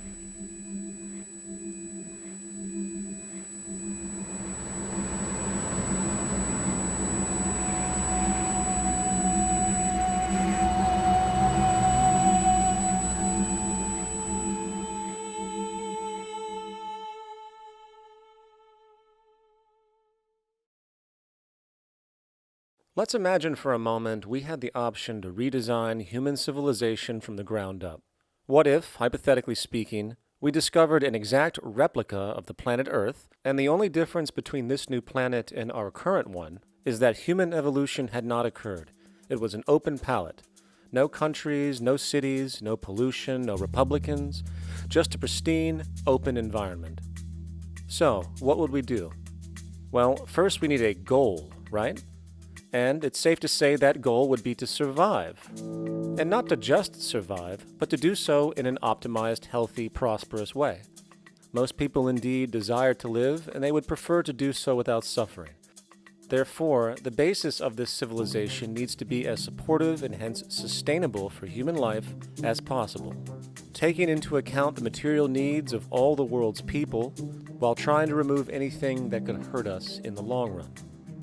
That goal of, say, maximum sustainability understood, the next question regards our method. What kind of approach do we take? Well, let's see. Last I checked, politics was the method of social operation on Earth. So what do the doctrines of the Republicans, liberals, conservatives, or socialists have to say about societal design? Not a damn thing. Okay, then what about religion? Surely the great creator had to have left some blueprint somewhere. No, nothing I can find. Okay then, so what's left? It appears something called science. Science is unique in that its methods demand not only that the ideas proposed be tested and replicated, but everything science comes up with is also inherently falsifiable. In other words, unlike religion and politics, science has no ego, and everything it suggests accepts the possibility of being proven wrong eventually. It holds on to nothing and evolves constantly. Well, that sounds natural enough to me. So then, based on the current state of scientific knowledge in the early 21st century, along with our goal of maximum sustainability for the human population, how do we begin the actual process of construction? Well, the first question to ask, what do we need to survive? The answer, of course, are planetary resources. Whether it is the water we drink, the energy we use, the raw materials we utilize to create tools and shelter, the planet hosts an inventory of resources, many of which are demanded for our survival. So, given that reality, it then becomes critical to figure out what we have and where it is. This means we need to conduct a survey. We simply locate and identify every physical resource on the planet we can, along with the amount available at each location, from the deposits of copper, to the most potent locations for wind farms to produce energy, to the natural freshwater springs, to an assessment of the amount of fish in the ocean, to the most prime arable land for food cultivation, etc.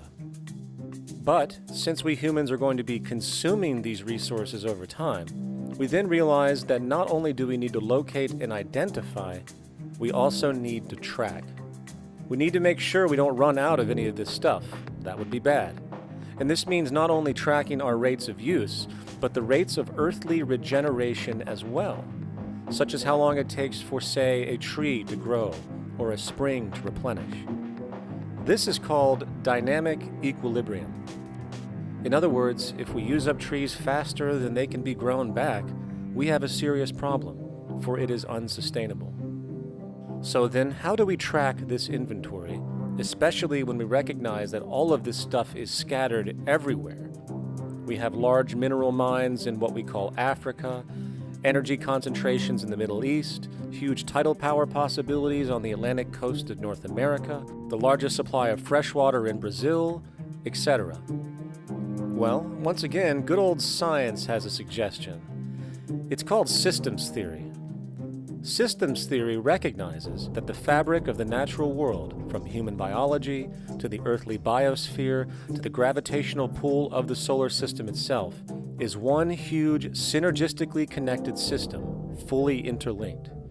Just as human cells connect to form our organs, and the organs connect to form our bodies, and since our bodies cannot live without the earthly resources of food, air, and water, we are intrinsically connected to the earth, and so on.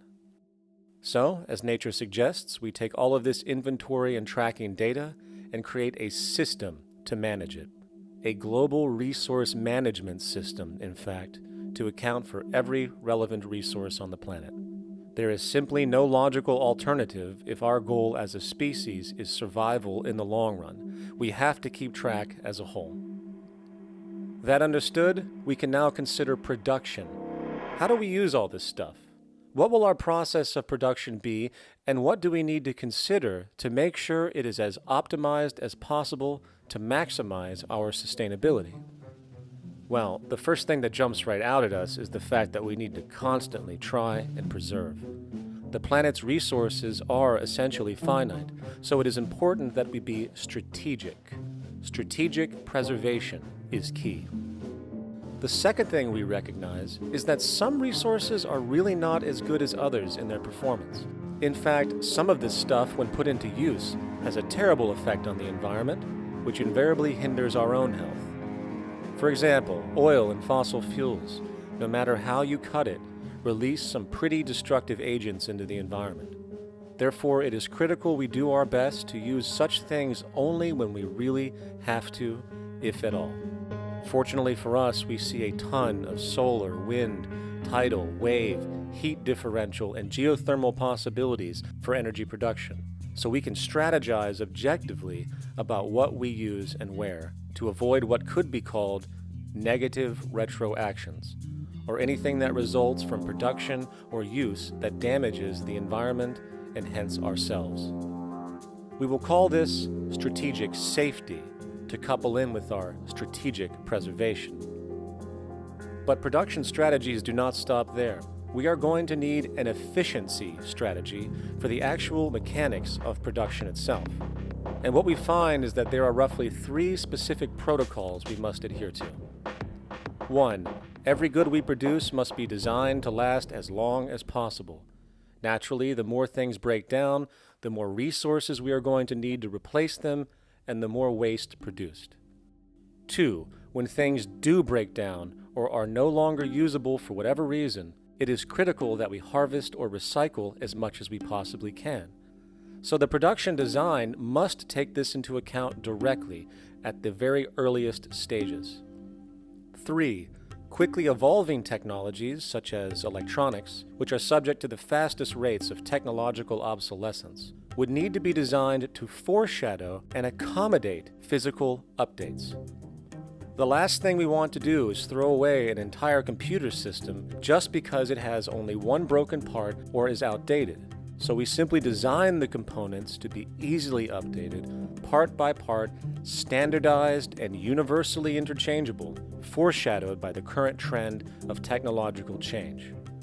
And when we realize that the mechanisms of strategic preservation, strategic safety, and strategic efficiency are purely technical considerations, devoid of any human opinion or bias, we simply program these strategies into a computer which can weigh and calculate all the relevant variables, allowing us to always arrive at the absolute best method for sustainable production based on current understandings. And while that might sound complex, all it is a glorified calculator. Not to mention such multivariate decision-making and monitoring systems are already used across the world today for isolated purposes. It is simply a process of scaling it out. So, now we not only have our resource management system, but also a production management system, both of which are easily computer automated to maximize efficiency, preservation, and safety. The informational reality is that the human mind, or even a group of humans, cannot track what needs to be tracked. It must be done by computers, and it can be. And this brings us to the next level, distribution. What sustainability strategies make sense here? Well, since we know that the shortest distance between 2 points is a straight line, and since energy is required to power transport machines, The less transport distance, the more efficient. Producing goods in one continent and shipping them over to another only makes sense if the goods in question simply cannot be produced in the target area. Otherwise, it is nothing but wasteful. We must localize production so distribution is simple, fast, and requires the least amount of energy. We'll call this the proximity strategy, which simply means we reduce the travel of goods as much as possible, whether raw materials or finished consumer products. Of course, it might also be important to know what goods we are transporting and why, and this falls under the category of demand. And demand is simply what people need to be healthy and to have a high quality of life. The spectrum of material human needs range from core life-supporting necessities, such as food, clean water, shelter, to social and recreational goods, which allow for relaxation and personal social enjoyment, both important factors in human and social health overall. So, very simply, we take another survey. People describe their needs, demand is assessed, and production begins based on that demand. And since the level of demand of different goods will naturally fluctuate and change around different regions, we need to create a demand distribution tracking system, so to avoid overruns and shortages. Of course, this idea is old news. It is used in every major store chain today to make sure they keep up with their inventory. Only this time we are tracking on a global scale. But, wait a minute, we really can't fully understand demand if we don't account for the actual usage of the good itself. Is it logical and sustainable for every single human to, say, have one of everything made, regardless of their usage? No, that would be simply wasteful and inefficient. If a person has a need for a good, but that need is only for, say, 45 minutes a day on average, it would be much more efficient if that good was made available to them and to others when needed. Many forget that it isn't the good that they want, it is the purpose of that good. When we realize that the good itself is only as important as its utility, we see that external restriction, or what we might call today ownership, is extremely wasteful and environmentally illogical in a fundamental economic sense. So, we need to devise a strategy called strategic access. This would be the foundation of our demand distribution tracking system, which makes sure we can meet the demand of the population's needs for access of whatever they need when they need it. And as far as physically obtaining the goods, centralized and regional access centers all make sense for the most part, placed in close proximity to the population, and a person would simply come in, take the item, use it, and when finished, return it when it is no longer needed. Sort of how a library works today. In fact, these centers could not only exist in the community in the way we see local stores today, but specialized access centers would exist in specific areas where often certain goods are utilized, saving more energy with less repeat transport.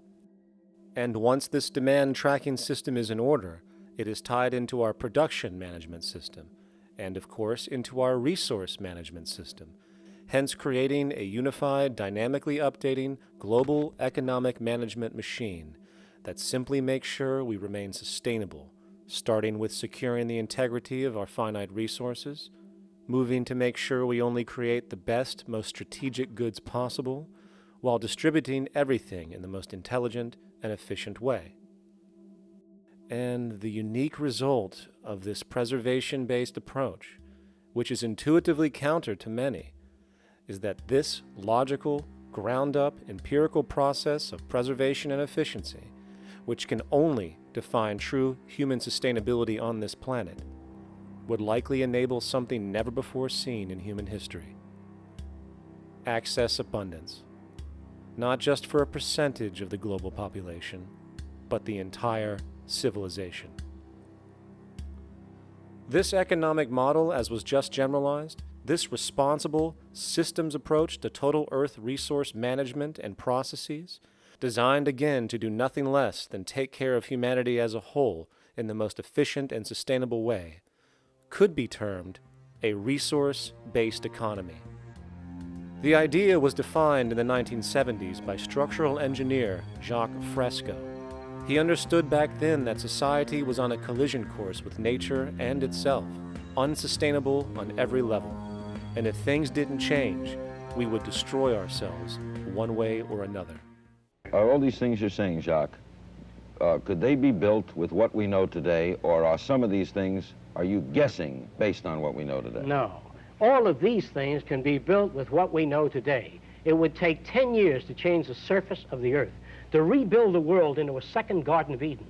The choice lies with you. The stupidity of a nuclear arms race, the development of weapons, trying to solve your problems politically by electing this political party or that political party, that all politics is immersed in corruption. Let me say it again. Communism, socialism, fascism, the Democrats, the liberals, we want to absorb human beings. All organizations that believe in a better life for man, there are no Negro problems or Polish problems or Jewish problems or Greek problems or women's problems. They're human problems. I'm not afraid of anybody. I don't work for anyone. No one can discharge me. I have no boss.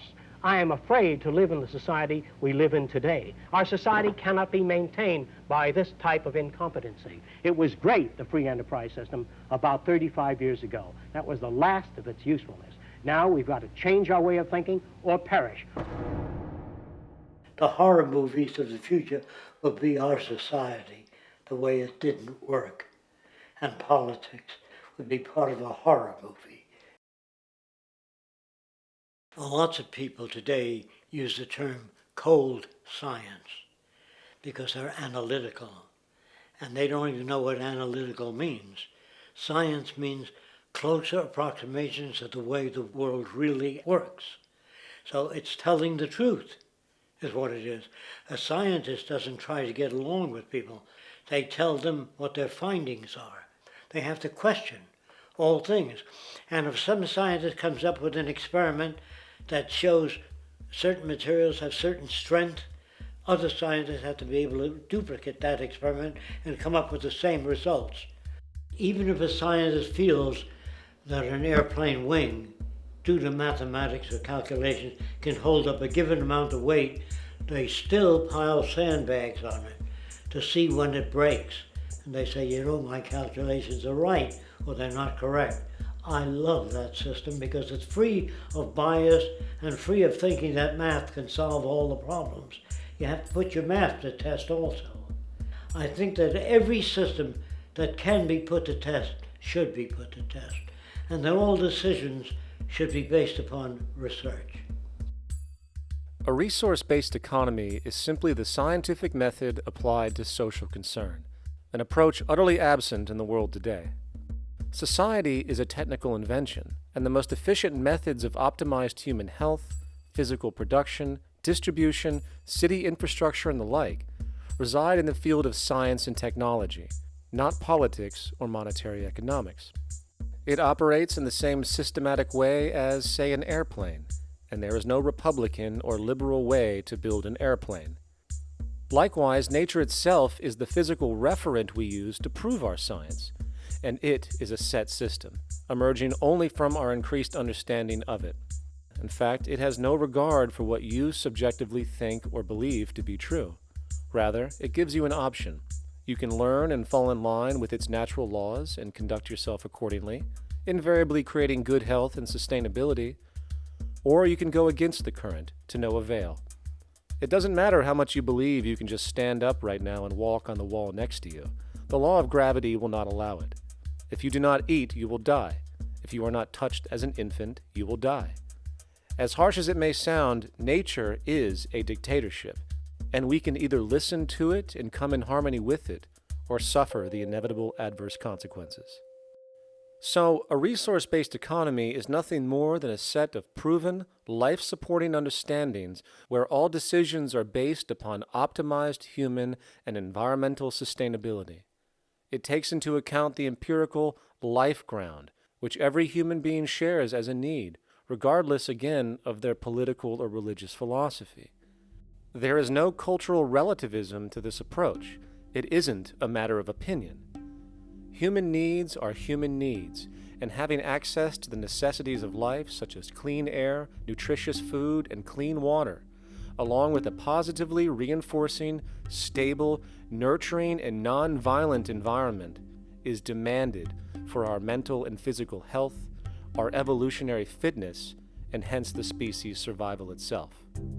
A resource-based economy would be based upon available resources. You can't just bring a lot of people to an island or build a city of 50,000 people without having access to the necessities of life.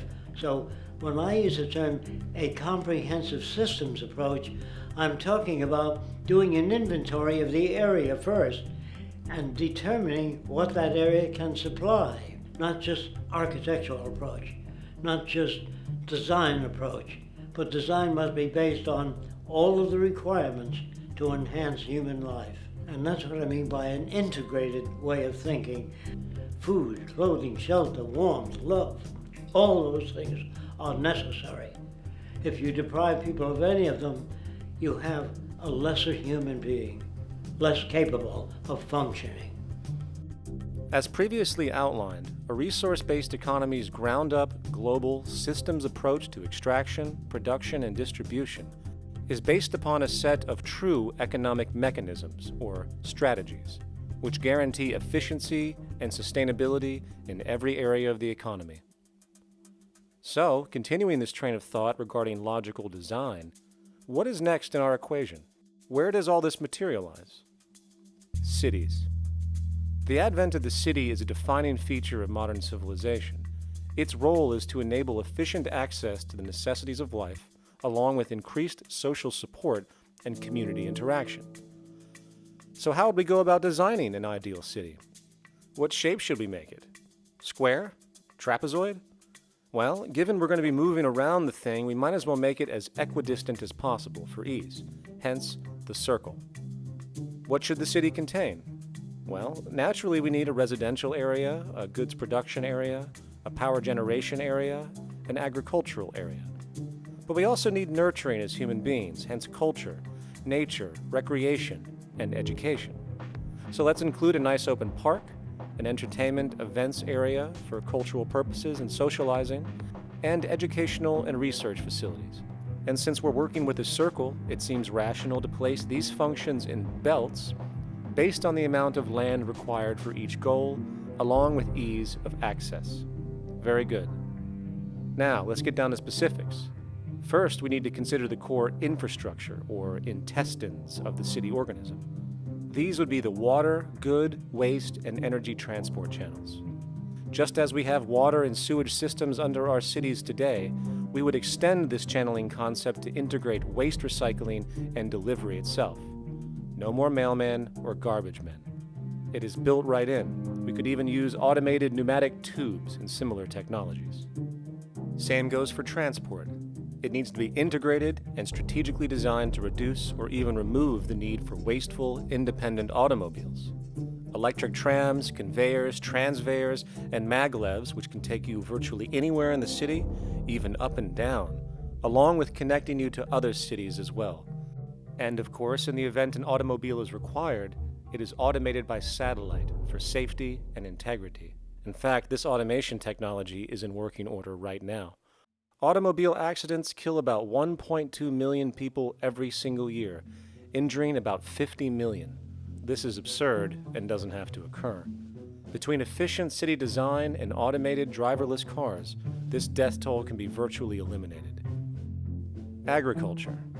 Today, through our haphazard, cost-cutting industrial methods, using pesticides, excessive fertilizers, and other means, we have successfully destroyed much of the arable land on this planet, not to mention also extensively poisoning our bodies.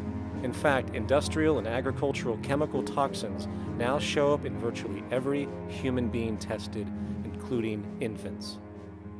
Fortunately, there is a glaring alternative: the soilless mediums of hydroponics and aeroponics, which also reduce nutrient and water requirements by up to 75% of our current usage. Food can now be organically grown on an industrial scale in enclosed vertical farms. such as in 50-story 1-acre plots, virtually eliminating the need for pesticides and hydrocarbons in general. This is the future of industrial food cultivation, efficient, clean, and abundant. So, such advanced systems would be, in part, what comprise our agricultural belt, producing all the food required for the entire city's population, with no need to import anything from the outside, saving time, waste, and energy. And speaking of energy, the energy belt would work in a systems approach to extract electricity from our abundant renewable mediums, specifically wind, solar, geothermal, and heat differentials, and if near water potentials, tidal and wave power.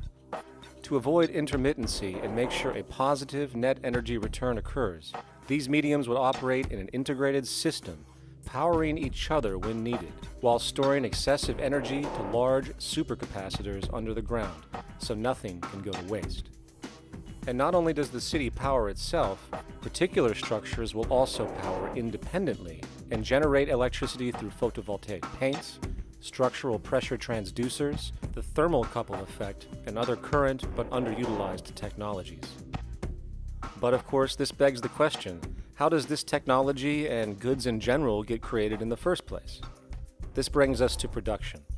The industrial belt, apart from having hospitals and the like, would be the hub of factory production. Completely localized overall, it would of course obtain raw materials by way of the global resource management system just discussed, with demand being generated by the population of the city itself. As far as the mechanics of production, we need to discuss a new, powerful phenomenon which was sparked very recently in human history and is on pace to changing everything. It's called mechanization, or the automation of labor. Well, if you look around you, you'll notice that almost everything that we use today is built automatically. Your shoes, your clothes, your home appliances, your car, and so on. They are all built by machines in an automatic way. Can we say that the society has not been influenced by these major technological advancements? Of course not. These systems really dictate new structures and new needs, and they make a lot of other things obsolete. So we've been going up in the development and use of technology in an exponential way. So definitely automation is going to continue. You cannot stop technologies that just make sense. Labor automation through technology is at the bottom of every major social transformation in human history. From the agricultural revolution and the invention of the plow, to the industrial revolution and the invention of the powered machine, to the information age we live in now through essentially the invention of advanced electronics and computers. And with regard to advanced production methods today, mechanization is now evolving on its own, moving away from the traditional method of assembling component parts into a configuration into an advanced method of creating entire products in one single process. Like most engineers, I'm fascinated by biology because it's so full of examples of extraordinary pieces of engineering. And absolutely, what biology is the study of things that copy themselves. Of course, that's good a definition of life as we've got. Again, as an engineer, I've always been intrigued by the idea of machines that would copy themselves. RepRap is a three-dimensional printer. That's to say, it's a printer that you plug into a computer, and instead of making two-dimensional sheets of paper with patterns on, it makes real, physical, three-dimensional objects. Now, there's nothing new about that. 3D printers have been around for about 30 years. Big thing about RepRap is that it prints most of its own parts. So if you've got one, you can make another one and give it to a friend, as well as being able to print lots of useful things. From the simple printing of basic household goods in your home, to the printing of an entire automobile body in one swoop, advanced automated 3D printing now has the potential to transform virtually every field of production, including home construction. Contour crafting is actually a fabrication technology, the so-called 3D printing, when you directly build a 3D object from a computer model. Using contour crafting, it will be possible to build a 2,000 square foot home entirely by the machine in one day. The reason that people are interested in automating construction is that it really brings a lot of benefits. For example, construction is pretty labor intensive, and although it provides job for a sector of the society, it also has issues and complications. For example, construction is the most dangerous job that there is. It is worse than mining and agriculture. It has got the highest level of fatality almost in every country. Another issue is the waste. An average home in the United States has 3 to 7 tons of waste. So this is huge if we look at the impact of construction and knowing that about 40% of all materials in the world are used in construction. So big waste of energy and resources and big damage to the environment as well. Making homes using hammers and nails and wood with the state of our technology today is really absurd and will go the way of our labor class in regards to manufacturing in the United States.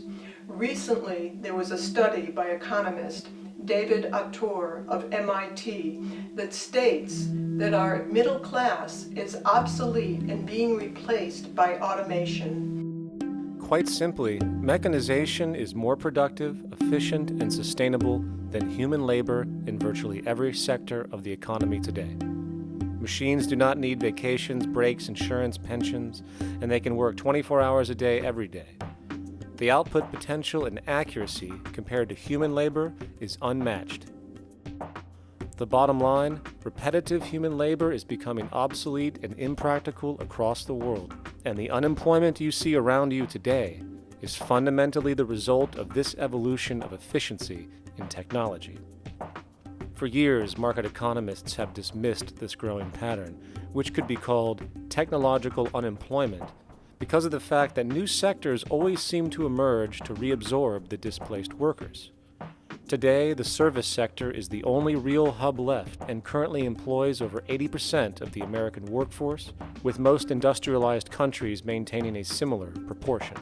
However, this sector is now being challenged increasingly by automated kiosks, automated restaurants, and even automated stores. Economists today are finally acknowledging what they have been denying for years. Not only is technological unemployment exacerbating the current labor crisis we see across the world due to the global economic downturn, but the more the recession deepens, the faster the industries are mechanizing. The catch, which is not realized, is that the faster they mechanize to save money, the more they displace people, the more they reduce public purchasing power. This means that while the corporation can produce everything more cheaply, fewer and fewer people will actually have money to buy anything, regardless of how cheap they become. The bottom line is that the labor for income game is slowly coming to an end. In fact, if you take a moment to reflect on the jobs which are in existence today, which automation could take over right now if applied, 75% of the global workforce could be replaced by mechanization tomorrow. And this is why, in a resource-based economy, there is no monetary market system, no money at all, for there is no need. A resource-based economy recognizes the efficiency of mechanization and accepts it for what it offers. It doesn't fight it like we do today. Why? Because it is irresponsible not to, given any interest in efficiency and sustainability. And this brings us back to our city system. In the center is the central dome, which not only houses the educational facilities and transportation hub, it also hosts the mainframe that runs the city's technical operations. The city is, in fact, one big automated machine. It has sensors in all technical belts to track the progress of agriculture, energy gathering, production, distribution, and the like. Now, would people be needed to oversee these operations in the event of a malfunction or the like? Most probably yes, but that number would decrease over time as improvements continue. However, as of today, maybe 3% of the city population would be needed for this job when you break it down.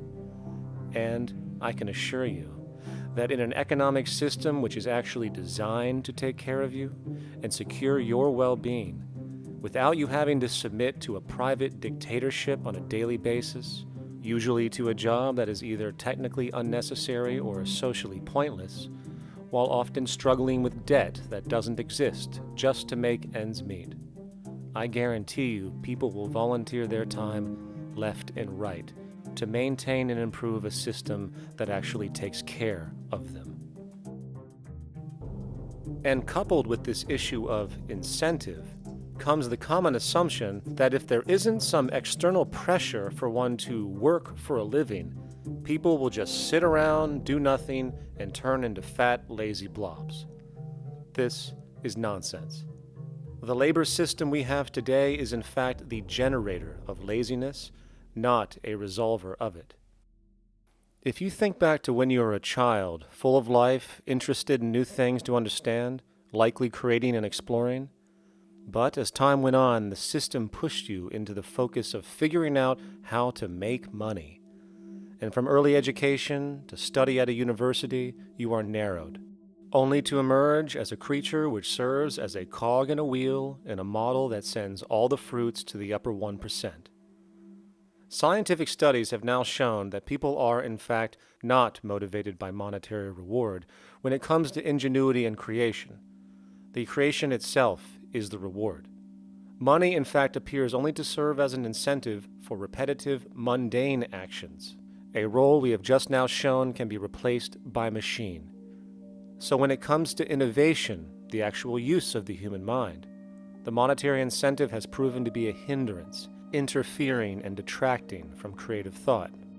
And this might explain why Nikola Tesla, the Wright brothers, and other inventors who contributed massively to our current world never showed a monetary incentive to do so. Money is, in fact, a false incentive and causes 100 times more distortion than it does contribution. Good morning, class. Please settle down. The first thing I would like to do is go around the room and ask what everyone would like to be when they grow up. Who'd like to go first?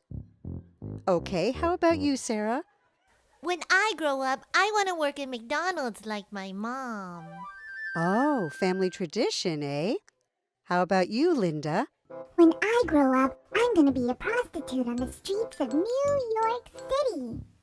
Oh, glamour girl, huh? Very ambitious. How about you, Tommy? When I grow up, I'm going to be a rich, elitist businessman who works on Wall Street and profits off of the collapse of foreign economies. Enterprising, and great to see some multicultural interest. As stated before, a resource-based economy applies the scientific method to social concern, and this isn't limited to simply technical efficiency. It also has the consideration of human and social well-being directly and what comprises it. What good is a social system if, in the end, it doesn't produce happiness and peaceful coexistence? So it is important to point out that with the removal of the money system and the necessities of life provided, we would see a global reduction in crime by about 95% almost immediately, for there is nothing to steal, embezzle, scam, or the like. 95% of all people in prisons today are there due to some monetary-related crime or drug abuse, and drug abuse is a disorder, not a crime. So what about the other 5%, the truly violent, often seeming to some as being violent for the sake of being violent? Are they just evil people? The reason that I frankly think it's a waste of time to engage in moral value judgments about people's violence is because it doesn't advance by one iota our understanding of either the causes or the prevention of the violent behavior. People sometimes ask if I believe in forgiving criminals. My answer to that is, no, I don't believe in forgiveness any more than I believe in condemnation. It's only if we as a society can take the same attitude of treating violence as a problem in public health and preventive medicine, rather than as a moral evil, It's only when we make that change in our own attitudes and assumptions and values that we will actually succeed in reducing the level of violence rather than stimulating it, which is what we do now. The more justice you seek, the more hurt you become, because there's no such thing as justice. There is whatever there is out there. That's it. In other words, if people are conditioned to be racist, bigots, if they're brought up in an environment that advocates that, why do you blame the person for it? They're a victim of a subculture. Therefore, they have to be helped. The point is, we have to redesign the environment that produces aberrant behavior. That's the problem, not putting a person in jail. That's why judges, lawyers, freedom of choice, such concepts are dangerous, because it gives you misinformation that the person is bad or that person is a serial killer. Serial killers are made just like soldiers become serial killers with a machine gun. They become killing machines, but nobody looks at them as murderers or assassins because that's natural. So we blame people. We say, well, this guy was a Nazi, he tortured Jews. No, he was brought up to torture Jews. Once you accept the fact that people have individual choices and they're free to make those choices, free to make choices means without being influenced. And I can't understand that at all. All of us are influenced in all our choices by the culture we live in, by our parents, and by the values that dominate. So we're influenced. So there can't be free choices. What's the greatest country in the world? The true answer, I haven't been all over the world, and I don't know enough about different cultures to answer that question. I don't know anybody that speaks that way. They say, it's good old USA, the greatest country in the world. There's no survey. Have you been to India? No. Have you been to England? No. Have you been to France? No. What do you make your assumptions on? They can't answer. They get mad at you. They say, well, goddamn it, who the hell are you to tell me what to think? You know, don't forget, you're dealing with aberrated people. They're not responsible for their answers. They're victims of culture. That means they've been influenced by their culture.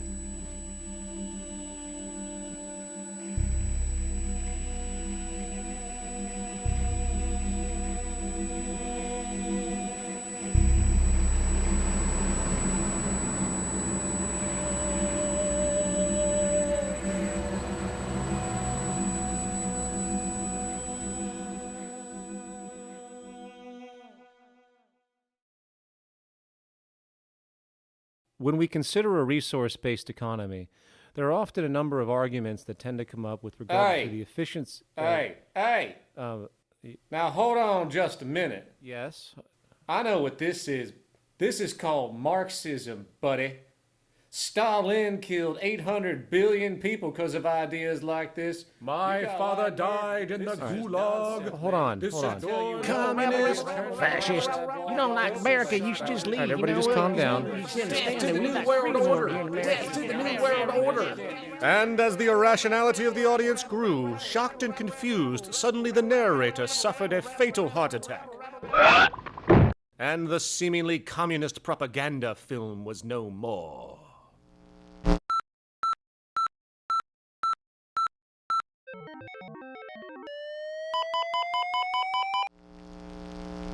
You know, I've said that sort of thing to people in think tank type of situations, and you know, these Club of Rome types and so forth. Marxist. What Marxist? Where did that come from?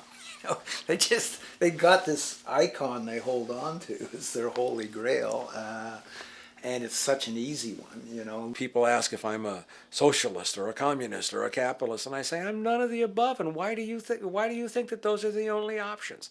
All of those political constructs were created by writers who assumed that we lived on a planet of infinite resources. Not a one of those political philosophies even contemplates that there might be a shortage of anything. I believe that communism, socialism, free enterprise, fascism are part of social evolution, that you can't take a giant step from one culture to another But they're in-between systems. Before there's any ism, we've got a life ground, and the life ground is, as I just described most easily, it's all the conditions required to take your next breath, and that involves the air you breathe, the water you get, the safety you have, the education you can access, all these things that we share and use and that no life in any culture can do without. So we've got to reset down to the life ground, and the life ground is no longer any ism.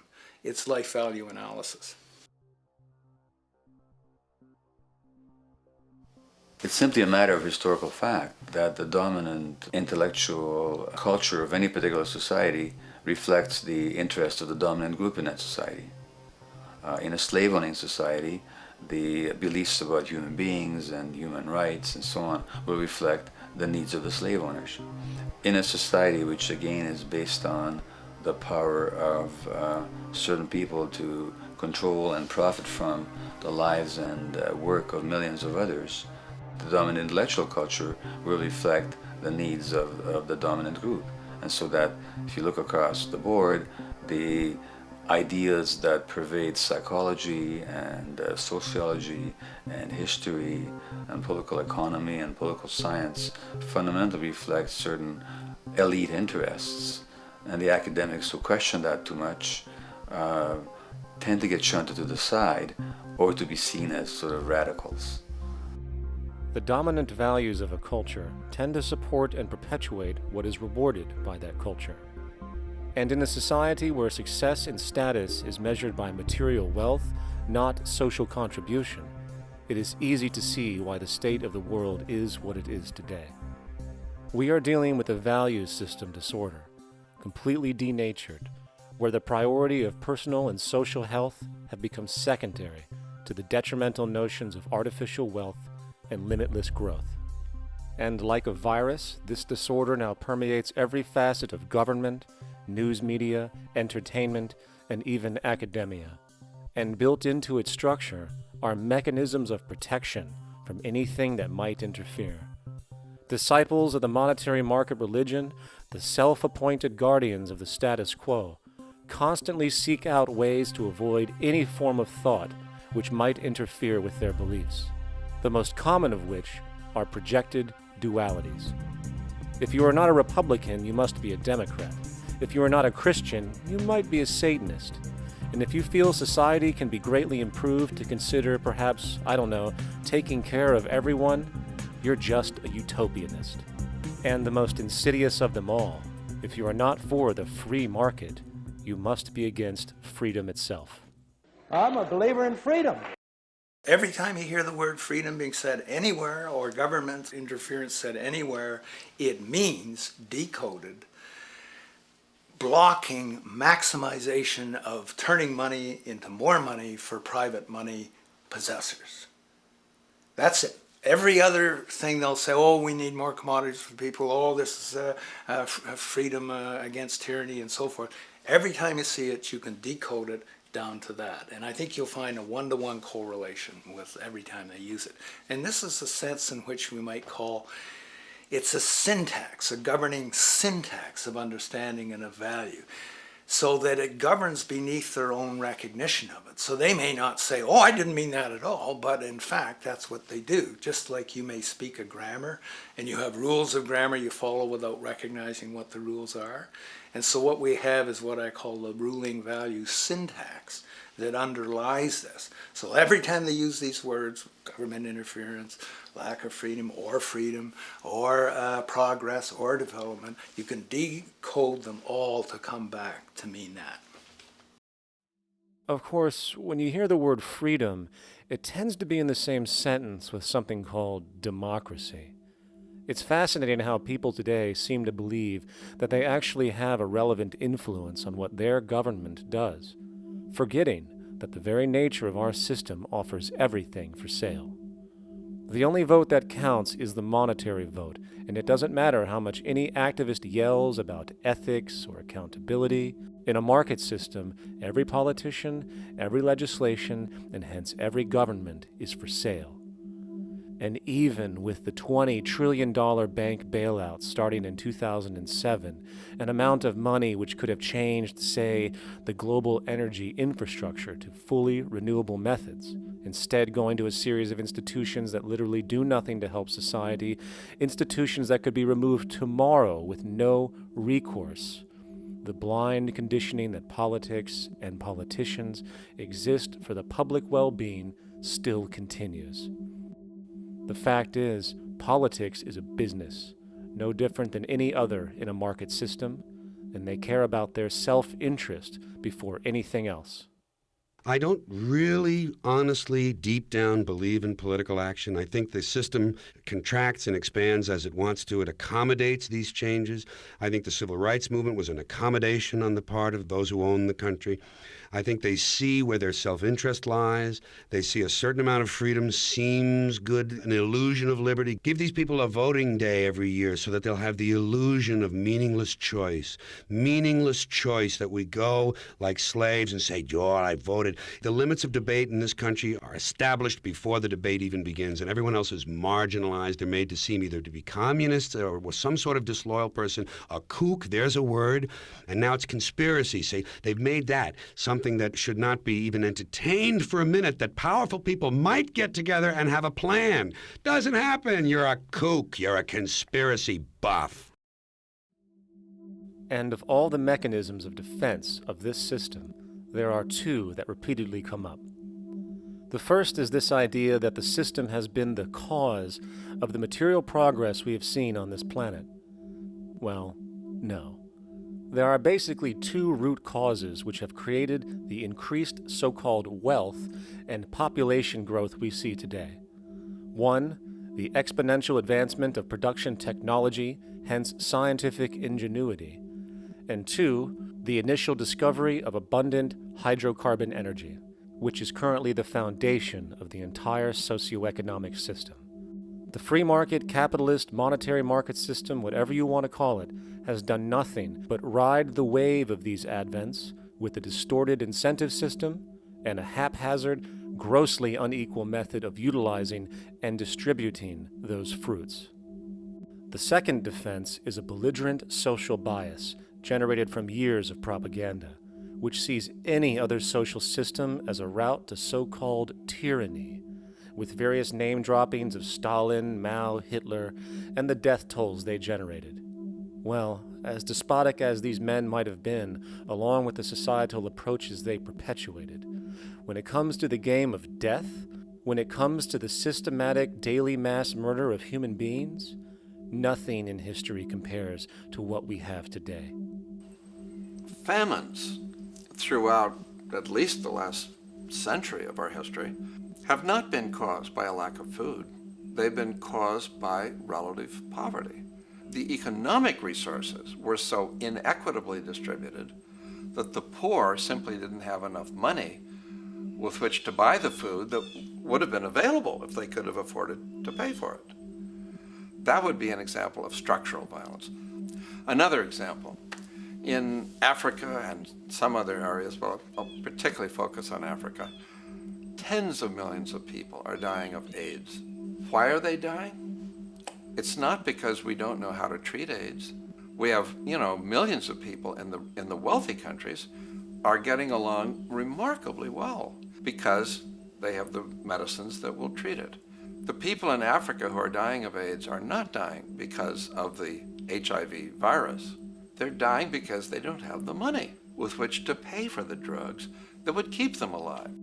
Gandhi saw this. He said the deadliest form of violence is poverty. And that's absolutely right. Poverty kills far more people than all the wars in history, more people than all the murderers in history, more than all the suicides in history. Not only does structural violence kill more people than all the behavioral violence put together, structural violence is also the main cause of behavioral violence.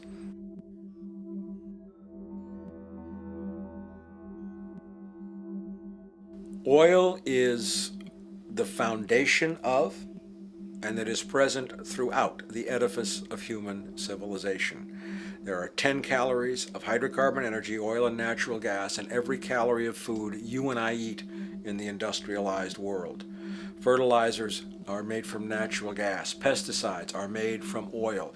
You drive oil-powered machines to plant, plow, irrigate, harvest, transport, package. You wrap the food in plastic, that's oil. All plastic is oil. There are 7 gallons of oil in every tire. Oil is everywhere. It's ubiquitous. And it's only because of oil that there are 7 billion people, or almost 7 billion people on this planet right now. The arrival of this cheap, easy energy, which is equivalent, by the way, to billions of slaves working around the clock, changed the world in such a radical way over the last century, and the population has gone up 10 times. But by 2050, oil supply is able to support less than half the present world's population in their present way of life. So the scale of adjustment to live differently is just enormous. The world is now using 6 barrels of oil for every barrel it finds. 5 years ago, it was using 4 barrels of oil for every barrel it finds. A year from now, it's going to be using 8 barrels of oil for every barrel it finds. What's disturbing to me is the lack of any real effort from governments worldwide or industry leaders worldwide to do something different. I mean, we have these sort of attempts to build more wind power and to maybe do something with tide. We've got attempts to make our cars a little bit more efficient. But there's nothing which really looks like a revolution coming along. These are all pretty minor. And that, I think, is pretty frightening. And the governments who are driven by these economists who don't really appreciate what we're talking about are trying to stimulate consumerism to restore past prosperity in the hope that they can restore the past. They're printing yet more money lacking any collateral at all. So if the economy improves and recovers and growth, famous growth comes back, it'll only be short-lived because within a short period of time, counted in months rather than years, it'll hit the supply barrier again.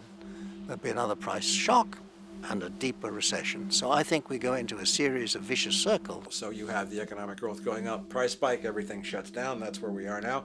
Then it starts to come up again. But what we have now is this area where there's no more ability to produce cheap energy. We're at the peak. We're on the downslope of oil production. No way you're going to get any more out of the ground any faster, which means that things shut down. The price of oil drops, which it did in early 2009, but then as you have an ersatz so-called recovery, the price of oil starts to come back. It's recently been hovering around $80 a barrel, and what we see is at $80 a barrel now, with the economic and financial collapse, people are having a hard time affording that. World oil production right now is about 86 million barrels a day. Over 10 years, you're looking at roughly 40 million barrels a day having to be replaced. There's nothing around which can come even within 1% of meeting that sort of demand. If we don't do something pretty quickly, there's going to be a huge energy deficiency. I think the big mistake is in not recognizing a decade or so ago that a concerted effort needed to be made to develop these sustainable forms of energy. I think that's something our grandchildren will look back on with total disbelief. You people knew that you were dealing with a finite commodity. How could you possibly have built your economy around something which was going to disappear? For the first time in human history, the species is now faced with the depletion of a core resource central to our current system of survival.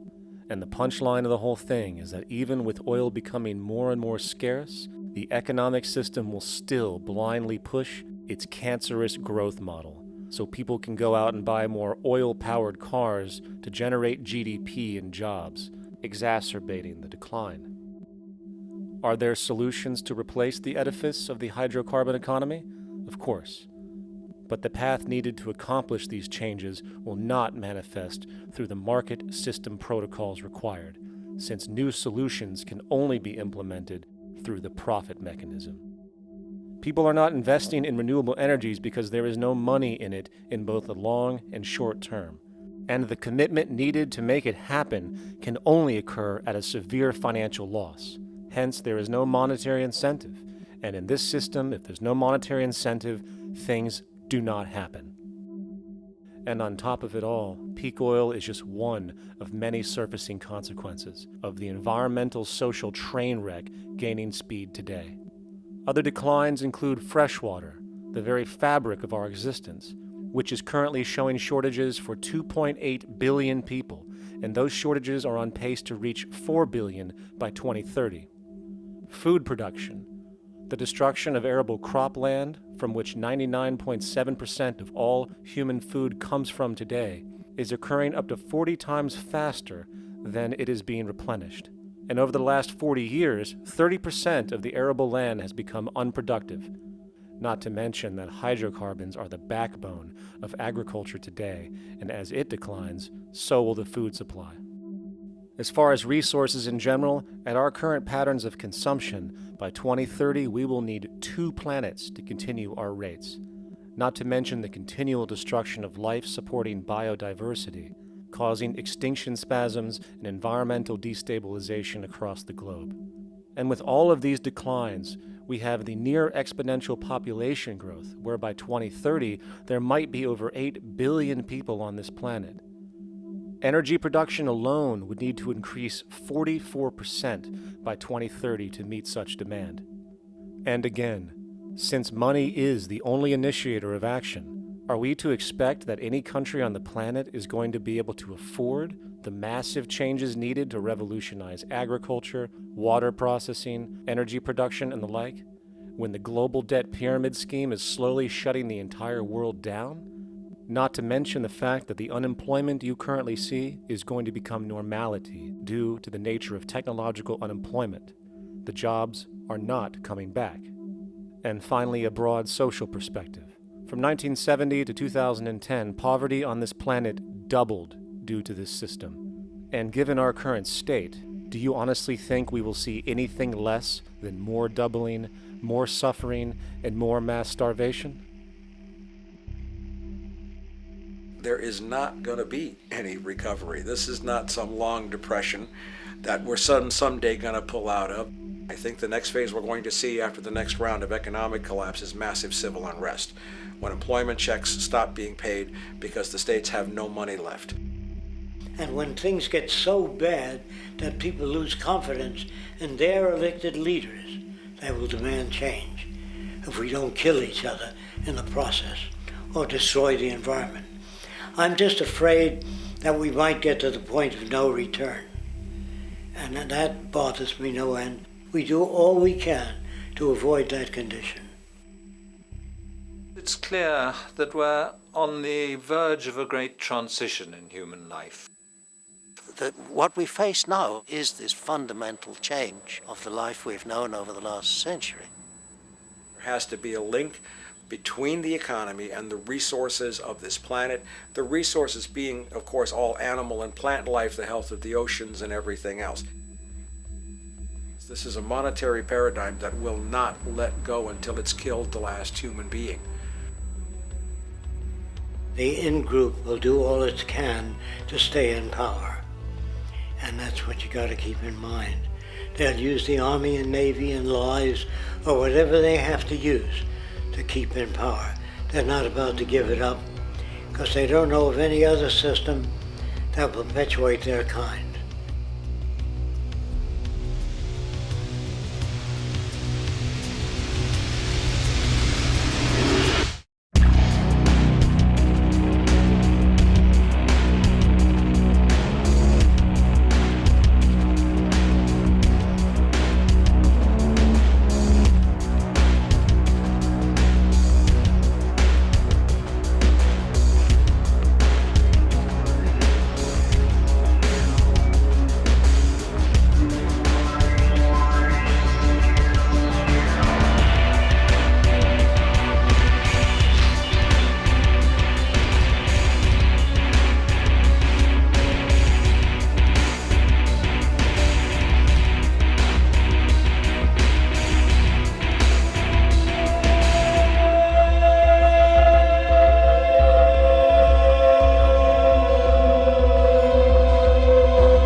a straight and stronger course to the corner of your life. Just remember that the goal is for us all to capture all we want.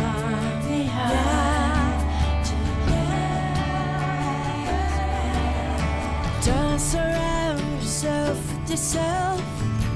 Move on back to squares. Send an instant karma to me, and I shall live with love and care for yourself. 'Cause it's time and time with your time, and its news is captured for the Queen to use.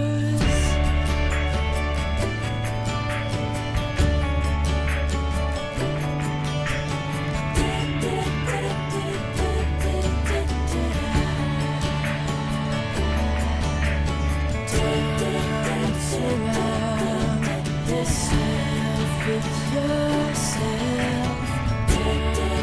Surround yourself.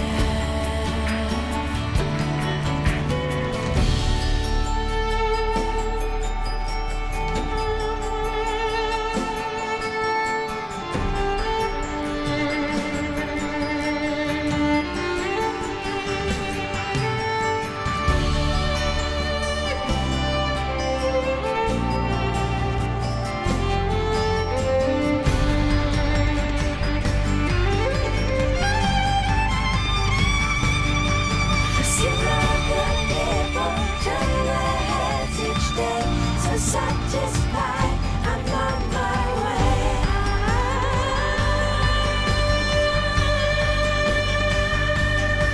To see other people turn their heads each day. So satisfied, I'm on my way.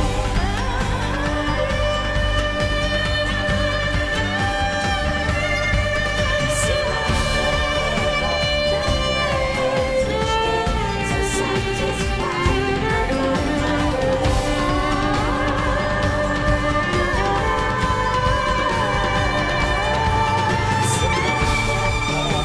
turn their heads each day. So satisfied.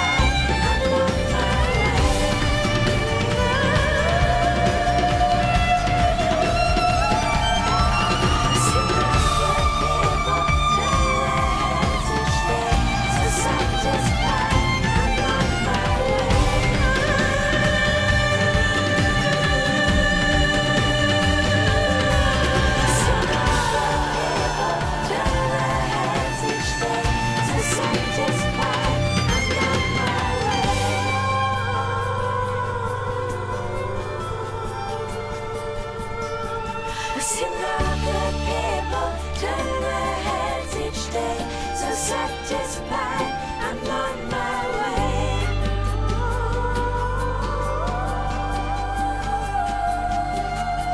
I see no good people turn their heads each day. So satisfied, I'm on my way.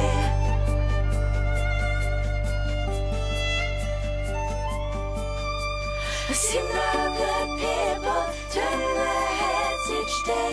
So satisfied, I'm on my way.